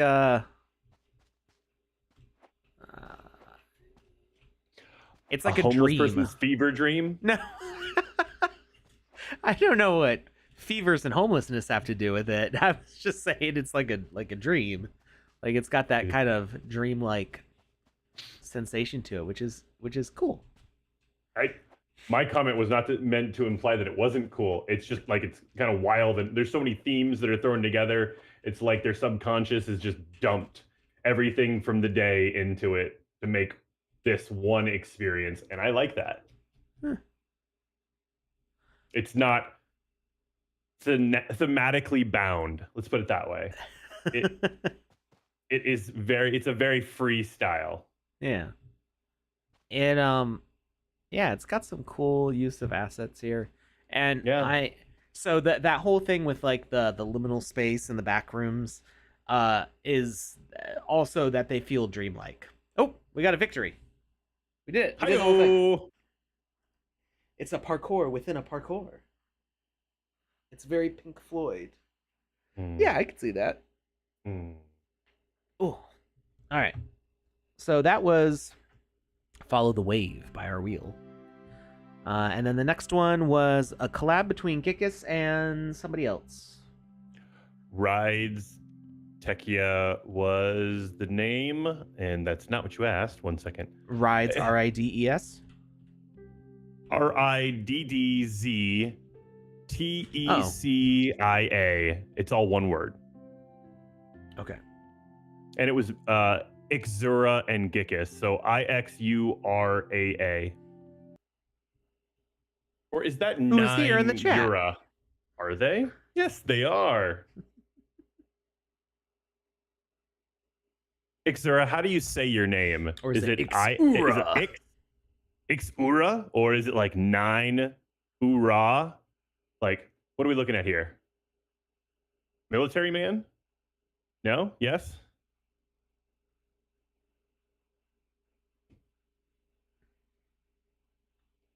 Yeah, nothing.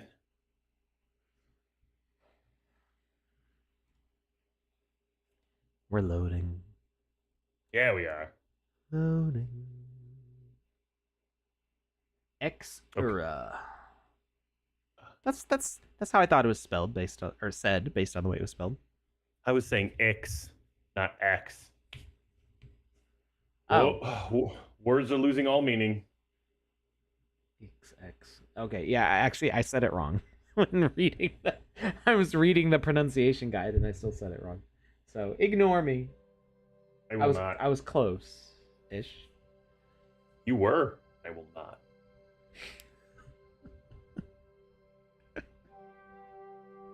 All right, let's go.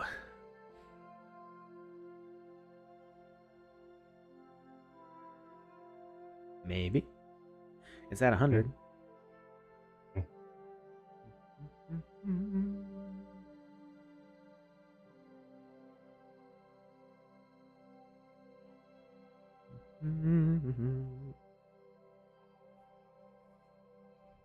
My allergies decided to kick in this morning. How dare. Yeah. Yeah, I've never really suffered from allergies myself. So when you say they kicked in, it feels like getting a cold almost. Not as bad. Well, it can depend. Actually, I've had allergies that have felt worse than some colds, but it's a lot of sinus pressure for me. So it's like right in my bone here. I can feel it. Super freaking nice out today. It has been the past couple days. That's actually probably why my allergies are acting up, because I've spent more time outside than I normally would have. Okay, so we've got a fixed camera. That's not too common for social hubs. Or, whoop, I almost just... Nope, there I go. I'm digging our spawn point here. This is cool with the hand. I like that. Oh, that is cool. Yeah. Is that hand wearing a ring? It's wearing... yeah, it is. It does appear to be wearing some sort of ring. Nice.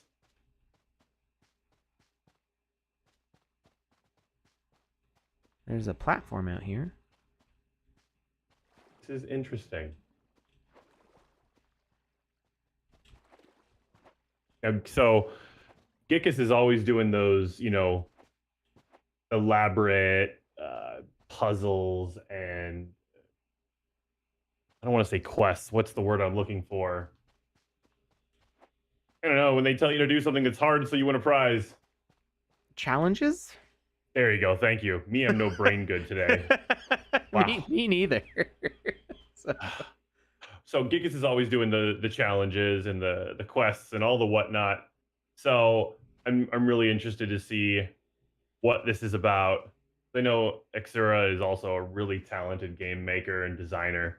So excited to see the collab between those two. All right, we're going to talk to this glitchy individual here. How to play. Okay. Pick Revealeria with E. Follow the arrows. Unlock unique parkour with specific Revealeria. Inside a trail, platforms will spawn. Think fast because they disappear. Reach the top to become the ruler. Okay, well, let's start with orange, I guess. Although, what's the ruler? Is this like... You're not ready. Only... Oh, I can't see it because the ruler text is over it. It says only the best parkourist can carry this one. What if I'm the best? Ah.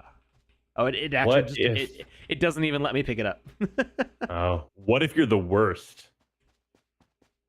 Like, is there something that's like, instead of a ruler, it's like a donut? Start any trail to reach the top. Okay.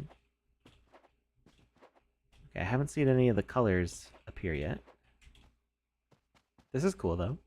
Oh, yeah. Now I see a color. Gonna open? Oh. Fate for the eagle. Okay. Oh. Woo! Fancy effects. That is fancy. Ah! I missed. No! Wait, okay. I think I can get back. Ooh, a hammer? Do I get the hammer? Push E. I did push E, but nothing's happened in there. Push it again. Okay, how did I get up there before? I've already messed up. Where did the orange? Do I have to go back to the start now? Did I miss the orange platforms?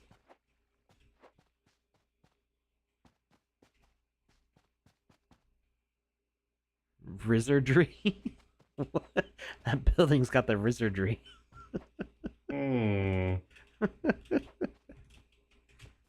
Ooh, ah.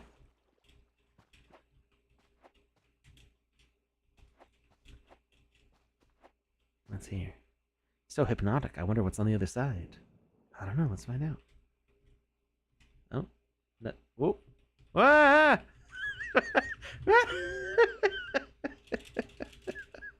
I appear to have gotten myself stuck. Maybe I can swim down? No? I just see my arms and legs flailing out. Okay, we're gonna respawn. I had to reload things. This is on a different screen. It's like, what is he giggling about?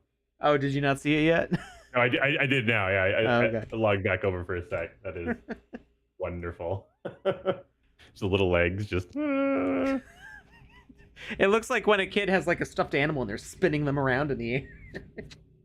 Just like ragdoll limbs flying out. Or when they tie them to a fan.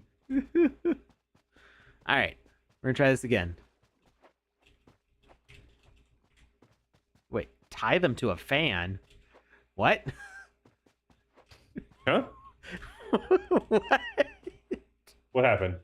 You said tie them to a fan. Yeah, you never done that? Oh, like a ceiling fan. Yeah. I was thinking like a window fan, like something smaller and more violent. Ah, I fell. Ah, no. Am I gonna have time to get back? What? Okay. This is probably not the fault of the game. I feel there's some issues here with the engine because I am now stuck again.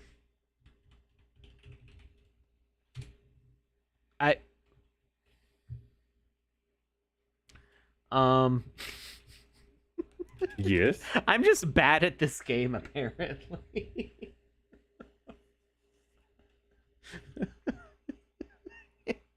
I can't.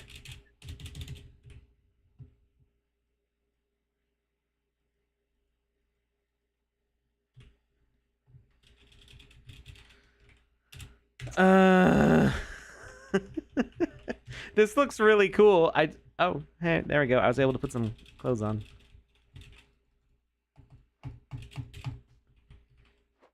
Jackie Chan, am I floating up there for you?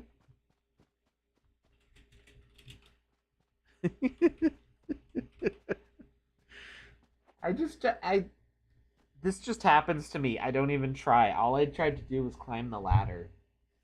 No. This is how bad I am at video games. You did it on purpose.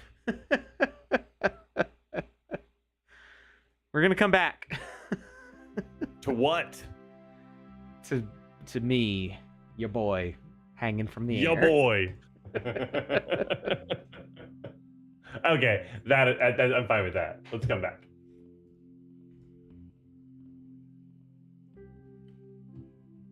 All right, what's it called again? 1 second. Rides Tekia was RIDDZ TECIA.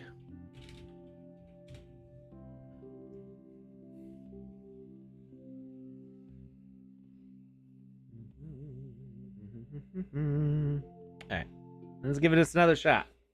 And this time, no goofing up. Also, one thing real quick. If you fill out the form, there's a portion on there that says, what is the email address associated with your Sandbox account? And then there's another portion on there that says, what is your Ethereum wallet address, just in case you win? The person who actually won, I had to re-roll today because the person who won, in the spot where it said, what is your Ethereum wallet address, they didn't put their Ethereum wallet address. And then in the portion where it says, what is your email address, they just put no thank you. We need a way to contact you to give you the prize. Yes, and so we have no way to contact this person to give them the prize, so I re-rolled. Obviously, they wanted to win it, or they wouldn't have filled the form out, period. But then they gave us no way of actually... No. But as Cosmogrog said, they were very polite, though. They were very polite, and you know what? I appreciate that. So we do need the wallet address in order to send, like, I airdrop them right to your wallet. So there's no claim, there's no buying. It just, I send it from my wallet to your wallet. And that's how you get the NFT that is the prizes.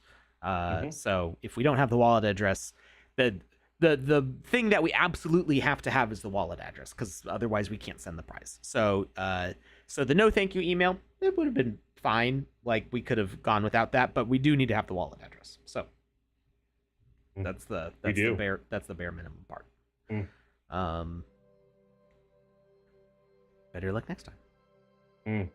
Oh, and the second person that I re-rolled for has already won a purple hat. Whoops. Re-roll it again, I guess. We'll get one eventually. There we go. I'm sure there's somebody who is on the forum who's not gotten one yet. Let's see. I'm excited. We'll just keep rolling until that happens. I think I keep doing it. Can't stop me.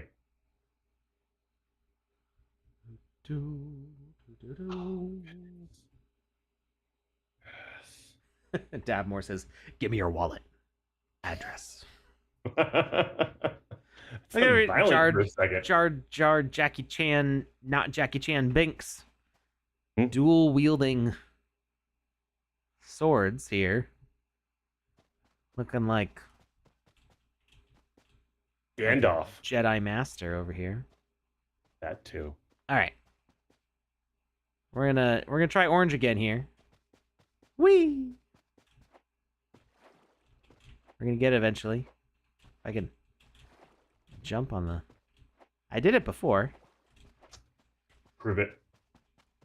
I mean, you could go back and watch the video of when I did it. I can do that. I'm gonna do that. Way too much of a time commitment.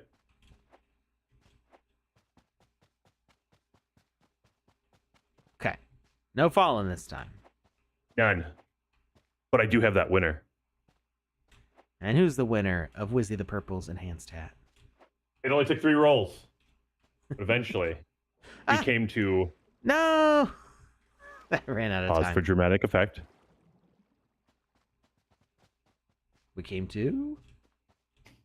Go West 927. Congratulations. Hey! You have won Wizzy's purple hat. Please wear it with pride. Congratulations. Congrats, friend.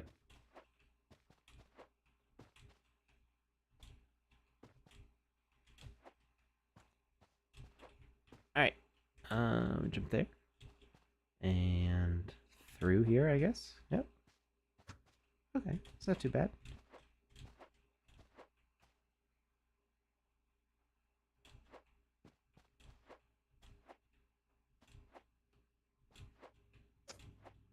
So these are very well-spaced platforms. I feel like they feel like natural to land on, so that's nice.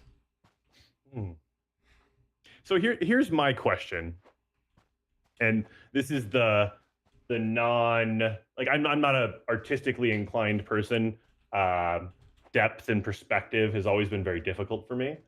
So when it comes to designing a parkour game specifically, that is something that kind of fascinates me, because how do you know how to place the blocks so that they're a certain space apart, so that they're challenging, not too easy, but also not too far so that they are impossible to get to?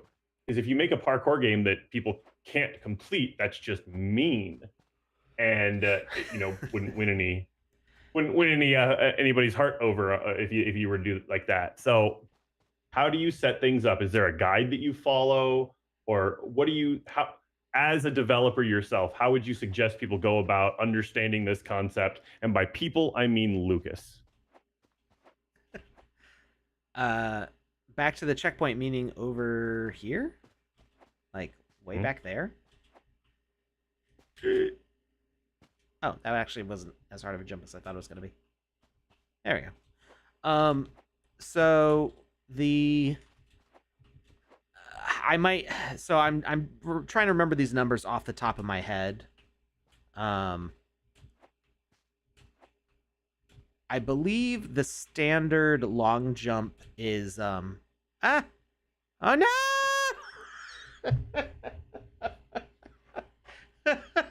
I tried going in through the door and I just fell instead.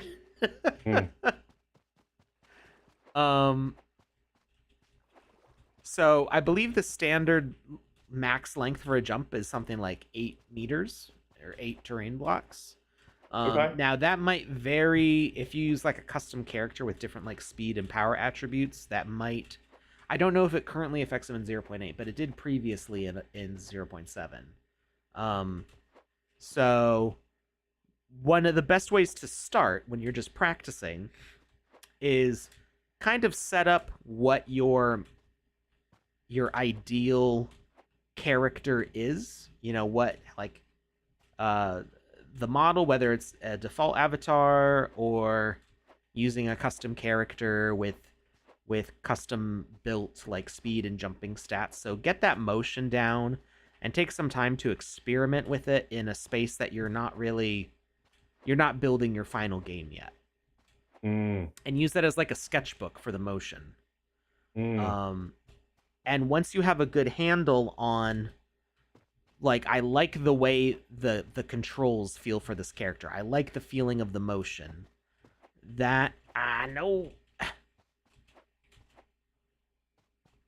I missed. Okay, I have to go back. Once you get the feeling for that, you have to kind of measure and be like, okay, so the standard jump is like 1.5 meters tall, 8 meters long. Not standard jump, but that's a long jump. That's like a jump holding shift and going like as far and as fast as you can. And am I supposed to go inside of that thing, or I fell again? It looks like I'm supposed to go inside that tunnel. The arrow is pointing at it. But I'm not going inside. I'm just falling. So once you've got that motion set up, you've got that sketch, like, document what those measurements are.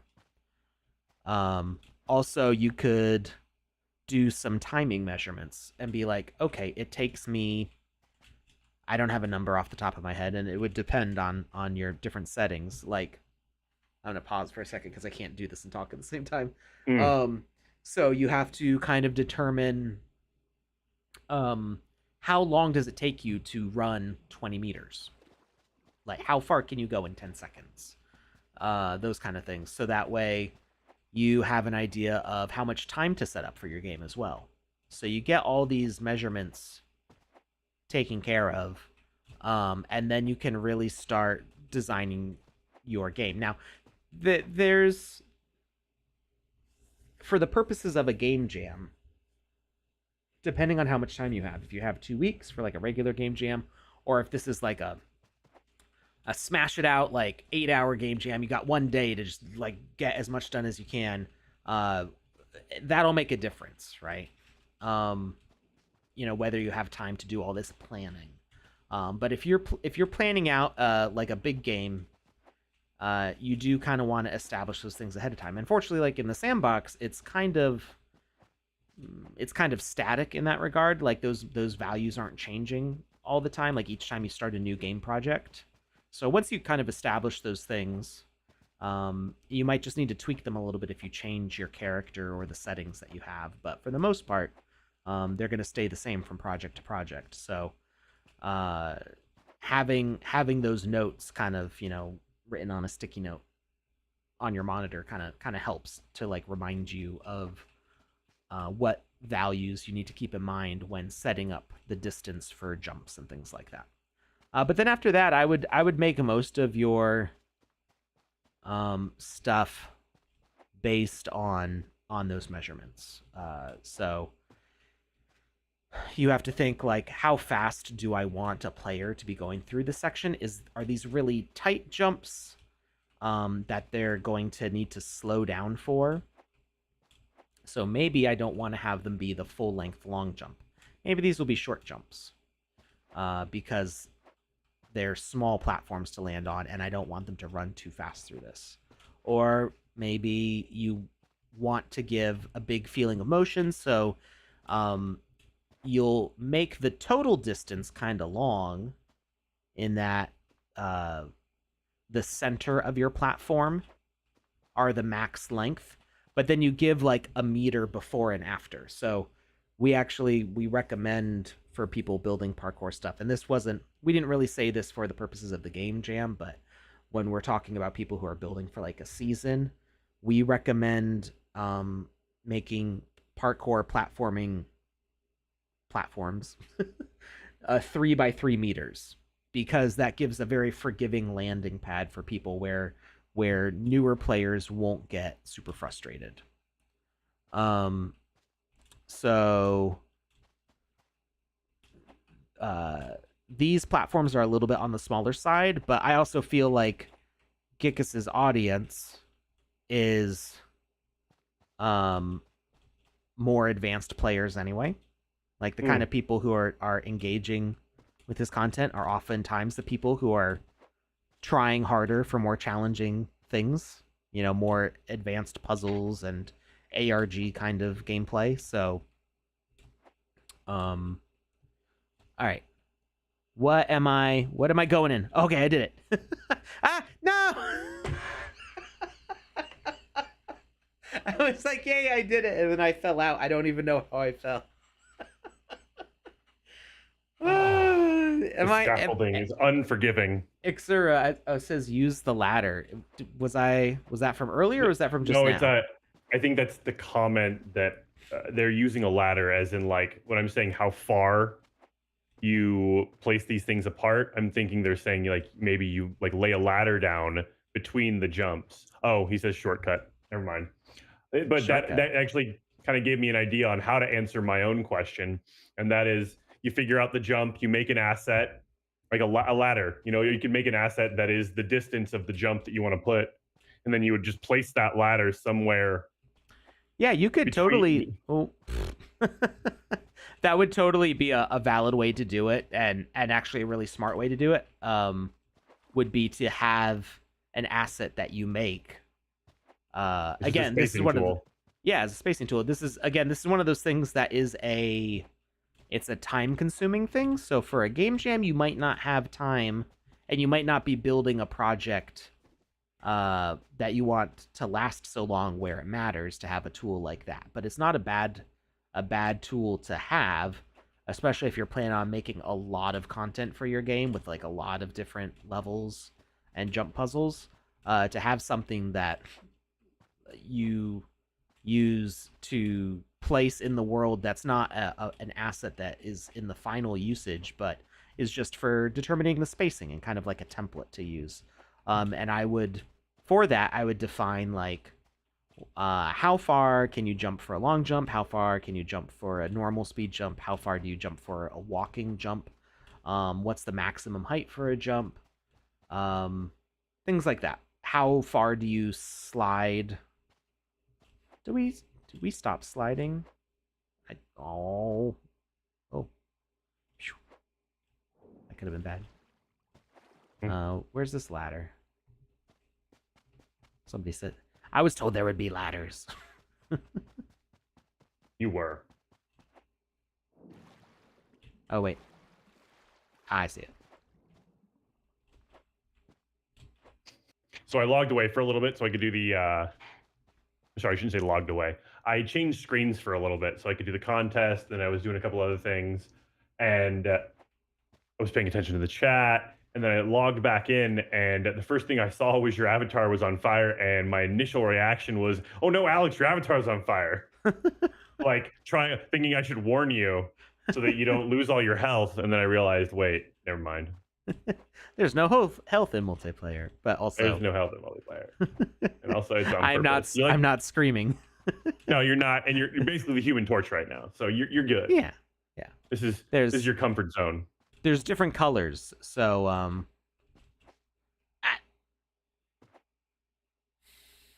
Xeria, am I going the right way when I try to go in there? Because I feel like every time I get there, I fall to the bottom of the map. and I'm not sure if I'm doing it wrong or if there's like an issue with me. This is where I would rage quit. That's kind of my thing. Is not I have to be really, really invested in a game. It's the right way. Okay. I have to be really invested in a game and super confident in my own abilities to play that game to get to a rage quit level. Because I've spent so much time being not that great at games that when I'm struggling at a game, I assume it's my fault. So if I rage quit, it's because I'm mad at me. Oh, see, I'm the opposite. Like when I rage quit, it's because I'm playing something that I don't have a lot invested in, and this is a prime example. What you're doing right now would make me rage quit. Like that, I know where I'm supposed to go. It's very clear. But if it makes me question my own powers of perception, that's when I'm like, wait, am I going the right way? Is this what I'm supposed to be doing? The second that starts, I'm out of here. Wait. This doesn't go all the way up.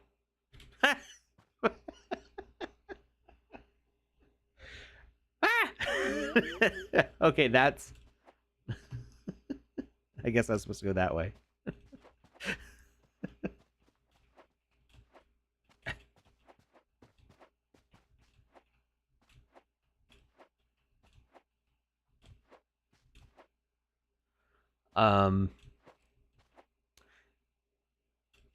Yeah. So, like, you know, be playing Call of Duty and people be getting really mad. And I'll just be laughing because, like, somebody gets me in there and it's like, oh, that was a good one. Because, you know, I don't consider myself very good at that game. So, Maddox makes art asks... No! I almost had it! I saw... So, my confusion was I thought that black was a platform. It's a hole. It was a hole this whole time. But I thought it was a platform. Oh, wait, where'd my little orangey thing go? They took I lost my fire. They took it away. They're like, you know what? No more fire for you. I lost my fire. Oh, there we go. I got it back. We have a question from Maddox Makes Art over on Twitch TV. Maddox asks, what on God's great earth is this amazing voxelated game experience? Tell me now, floating heads. And the name of this experience is, I put it in the chat and I already forgot what I put. Parkour Game Jam rides Tekia. The ride is spelt with 2 Ds, and that's for a double dose of awesome. It's right there. Right there. Yeah.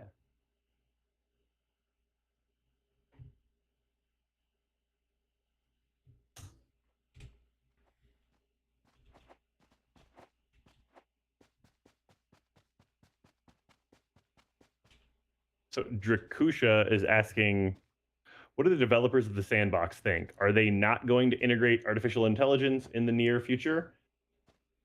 Drakusha, I can say with 100% certainty that I have zero certainty of what the developers think because I unfortunately am not one of the developers. I can speak to this a little bit. I mean, I can't tell you exactly what plans are. I can tell you that there are developers on the team who are interested in AI and what it could potentially be used to do. And they're looking into it. It's not as simple as just slapping ChatGPT code into a folder in the Game Maker and saying, you do make smart now.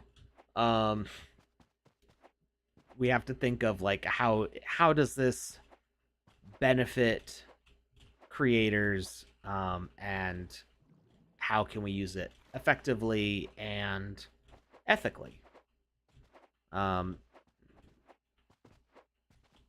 Ethically is a whole big question that kind of more impacts the art world, but can also impact like just, you know, what ideas are coming from you yourself as a creator, and like what ideas are being fed to you by the system.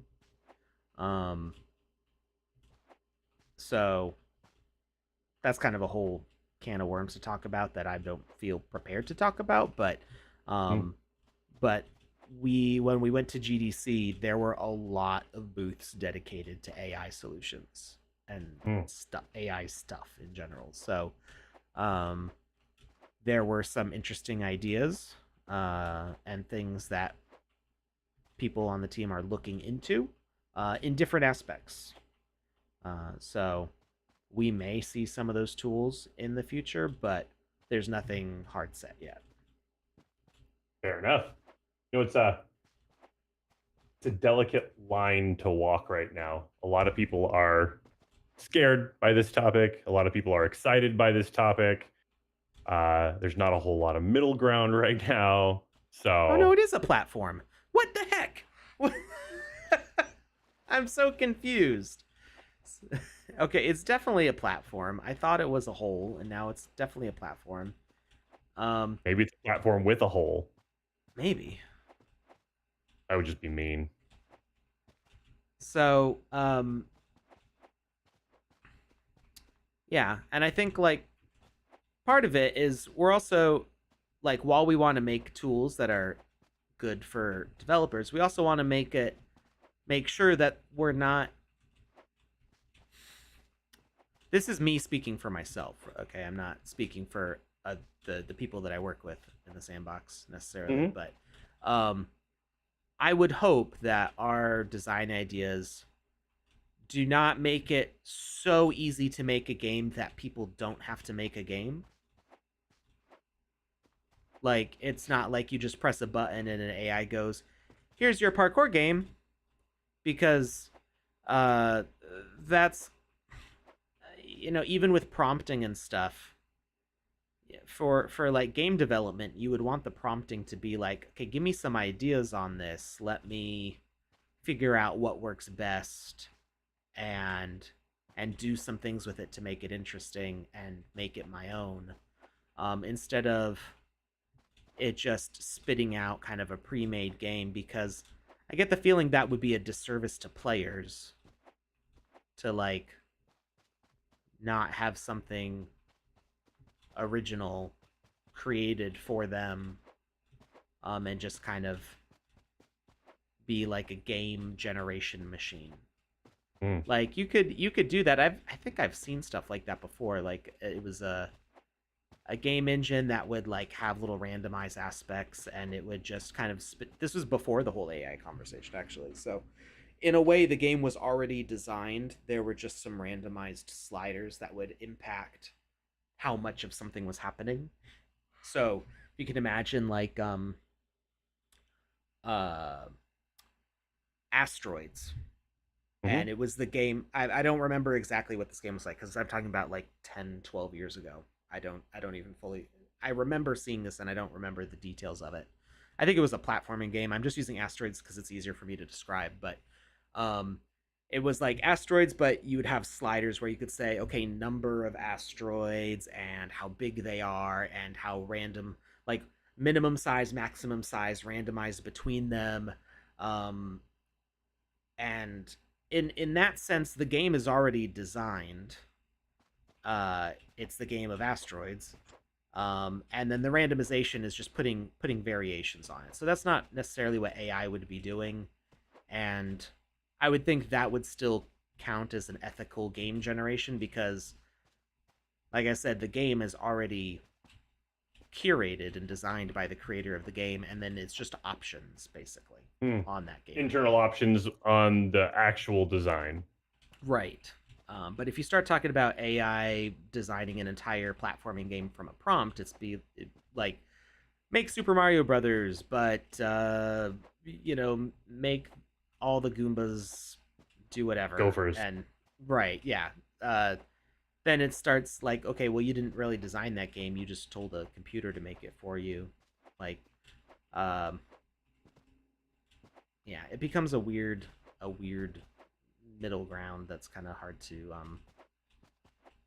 articulate, like what the problems with it are. But I feel like instead of looking at how does that impact creators, indie developers making modern 2D platformers and AAA studios stuff. Instead of looking at it from that aspect, I'm kind of looking at it from the player's aspect, and it's like, is that player playing something that was made by a mind that has a care for the story that they're telling and what they want players to experience, or is it just are you turning the player into just a consumer of a computer generated advertisement for some brand, right? Like, here's Super Mario Brothers, but advertising Kellogg's cereal, and a computer just kind of spits it out. Is that really a service to the players? And I think not so much. But I think there are a lot of cool ways that you could integrate AI tools to like speed up some of the process, and take care of kind of the more mundane aspects of coding. Yeah, like lining things up. Like, okay, I have all these ladders. They need to be for aesthetic purposes. They need to all be in the same row, same line, same angle, same pitch and yaw. Go in and like make the final adjustments to like clean things up. The things that would take us days to do can be done in minutes with, some AI assistance. But yeah, I see what we you're saying. We already do stuff like that, just not with AI, right? Like, we already snapping is a thing that didn't exist a long time ago. I mean, you had to type in specific values, right? But when it comes to like rotating objects by 45 degrees when holding shift, that's the thing that before computers, when you're doing like digital art, back when you had to do graphic design by hand with like rulers and pens and stuff, there was no snapping for you.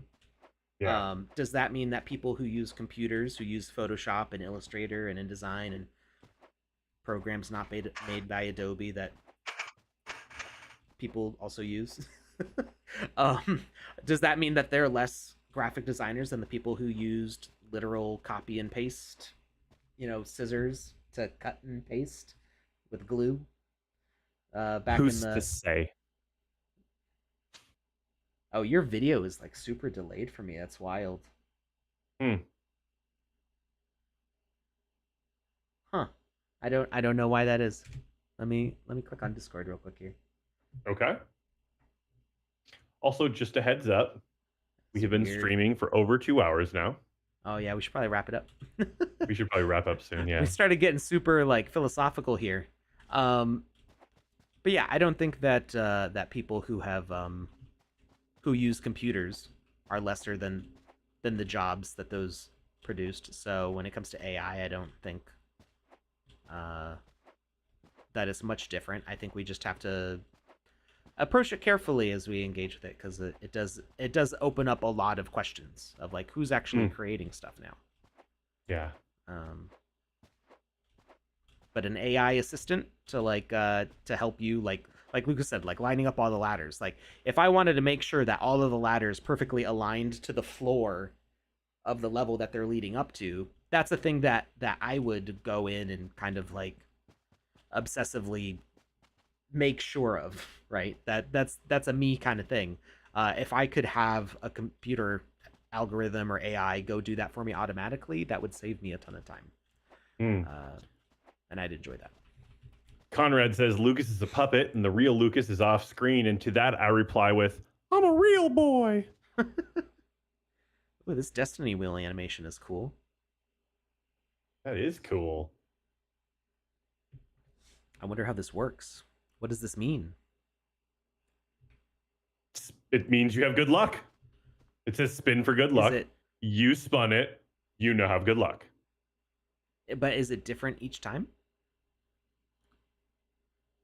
It does appear to be landing on different numbers. Yes? Get the ruler stone. I'm the ruler. And now I have a rainbow. Governor. Hey. Oh. Wait. It said something, but I couldn't read it. My resolution's turned down low for the sake of the stream, but it makes it harder for me to read stuff. Now what? I got the ruler stone. Where am I going? To the Destiny wheel? I already spun the Destiny wheel. Have you spun it since you picked up the ruler stone? I don't think I can do both at the same time because picking up is with E and interacting with the stone is E. So you put down your thing. Measure things. Put down your thing. Measure things. With your ruler. With a.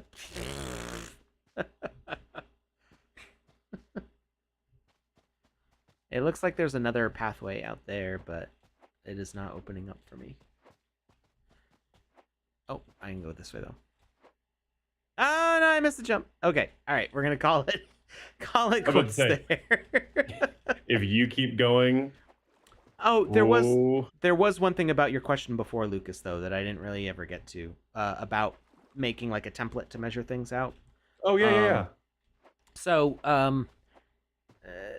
something that you want to consider is like how challenging do you want to make the game? Who's your audience? Because the audience for a game like Super Meat Boy is gonna not necessarily be the same audience as a game like Cuphead or a game like Spelunky or a game like, and I'm naming like different platforming games. Personally, I love the original Super Meat Boy and I love Spelunky, and I really wanted to like Cuphead, but it wasn't really my style of platforming game because I like exploring platform games. And I'm not too interested in super linear ones that are just like unforgiving with the jumps. Super Meat Boy's unforgiving, but the levels are only 5 seconds long. And you just muscle memory, keep on running to the end, die. You did it. Next one. Die. You did it. And you quickly like learn and evolve through that. Cuphead is like you play for 2.5 minutes to get to the end of the level, and then you die to the boss.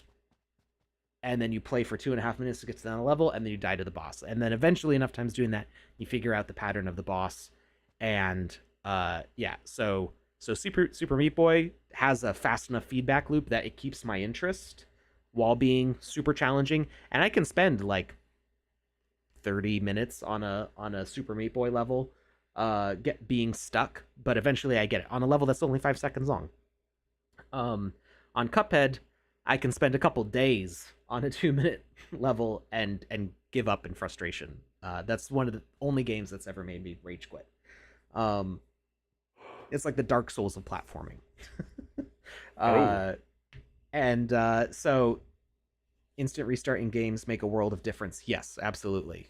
Super Meat Boy, you respawn as soon as you die, basically. So it's very, very fast to like just keep repeating the same thing over and over again. So those are both super challenging, but they're challenging in different ways. And I love challenging platforming games, but one of those games I love and the other one was enough that I gave up on it and am not interested in pursuing it further, even though I only completed 2 levels, which is saying something. You need to gauge like what your audience is. Who do you want playing your game? Who are you making this for? I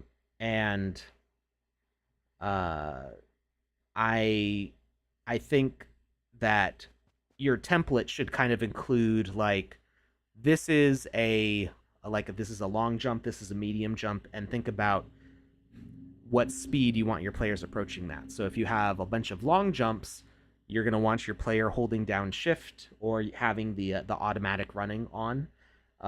So you might want your landing platforms to be a little wider, so that way they can jump from point A to point B and not have to stop on a dime every single time. Unless you want this to be so hard that people rage quit, because that may be that might be your thing, that might be the audience, but you need to realize that is also going to limit your audience. Every time you engage with like a niche kind of gameplay that is harder and that will make people struggle, and the more different kind of ways that you make them struggle, the more you narrow the number of people who will be willing to complete your game.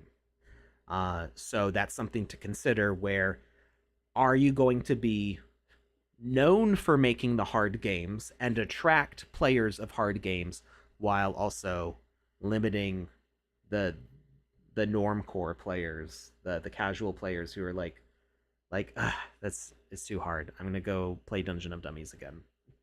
Uh, it's a balance, and so that takes like asking yourself like what kind of audience you want and how dedicated you want to be to satisfying their wants, or if you start giving them options like this is the hard path, this is the easy path, things like that. So those are just things to weigh and consider, and there's no right answer there. And you may find more success doing one or the other.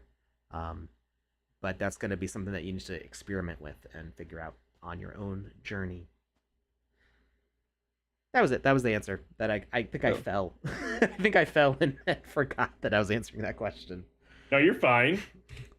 All right. Well, thank you everybody for hanging out. Remember the Steve Aoki Jam is going on. I will hopefully have like 3 or 4 songs. I kind of feel bad like only doing a few because I don't have a lot of time to make them, but I feel like you need some sort of music for those games. But it also means that the people who are judging, specifically people who work for me, are going to be listening to like 4 songs that I made over and over for hours. Over. All right. Well, thank you, Lucas. I hope to catch up with you in your weird time dilation that's happening right now. And and I will talk to the rest of you later. Have a great weekend, everybody. We'll see you next time. Bye, everyone.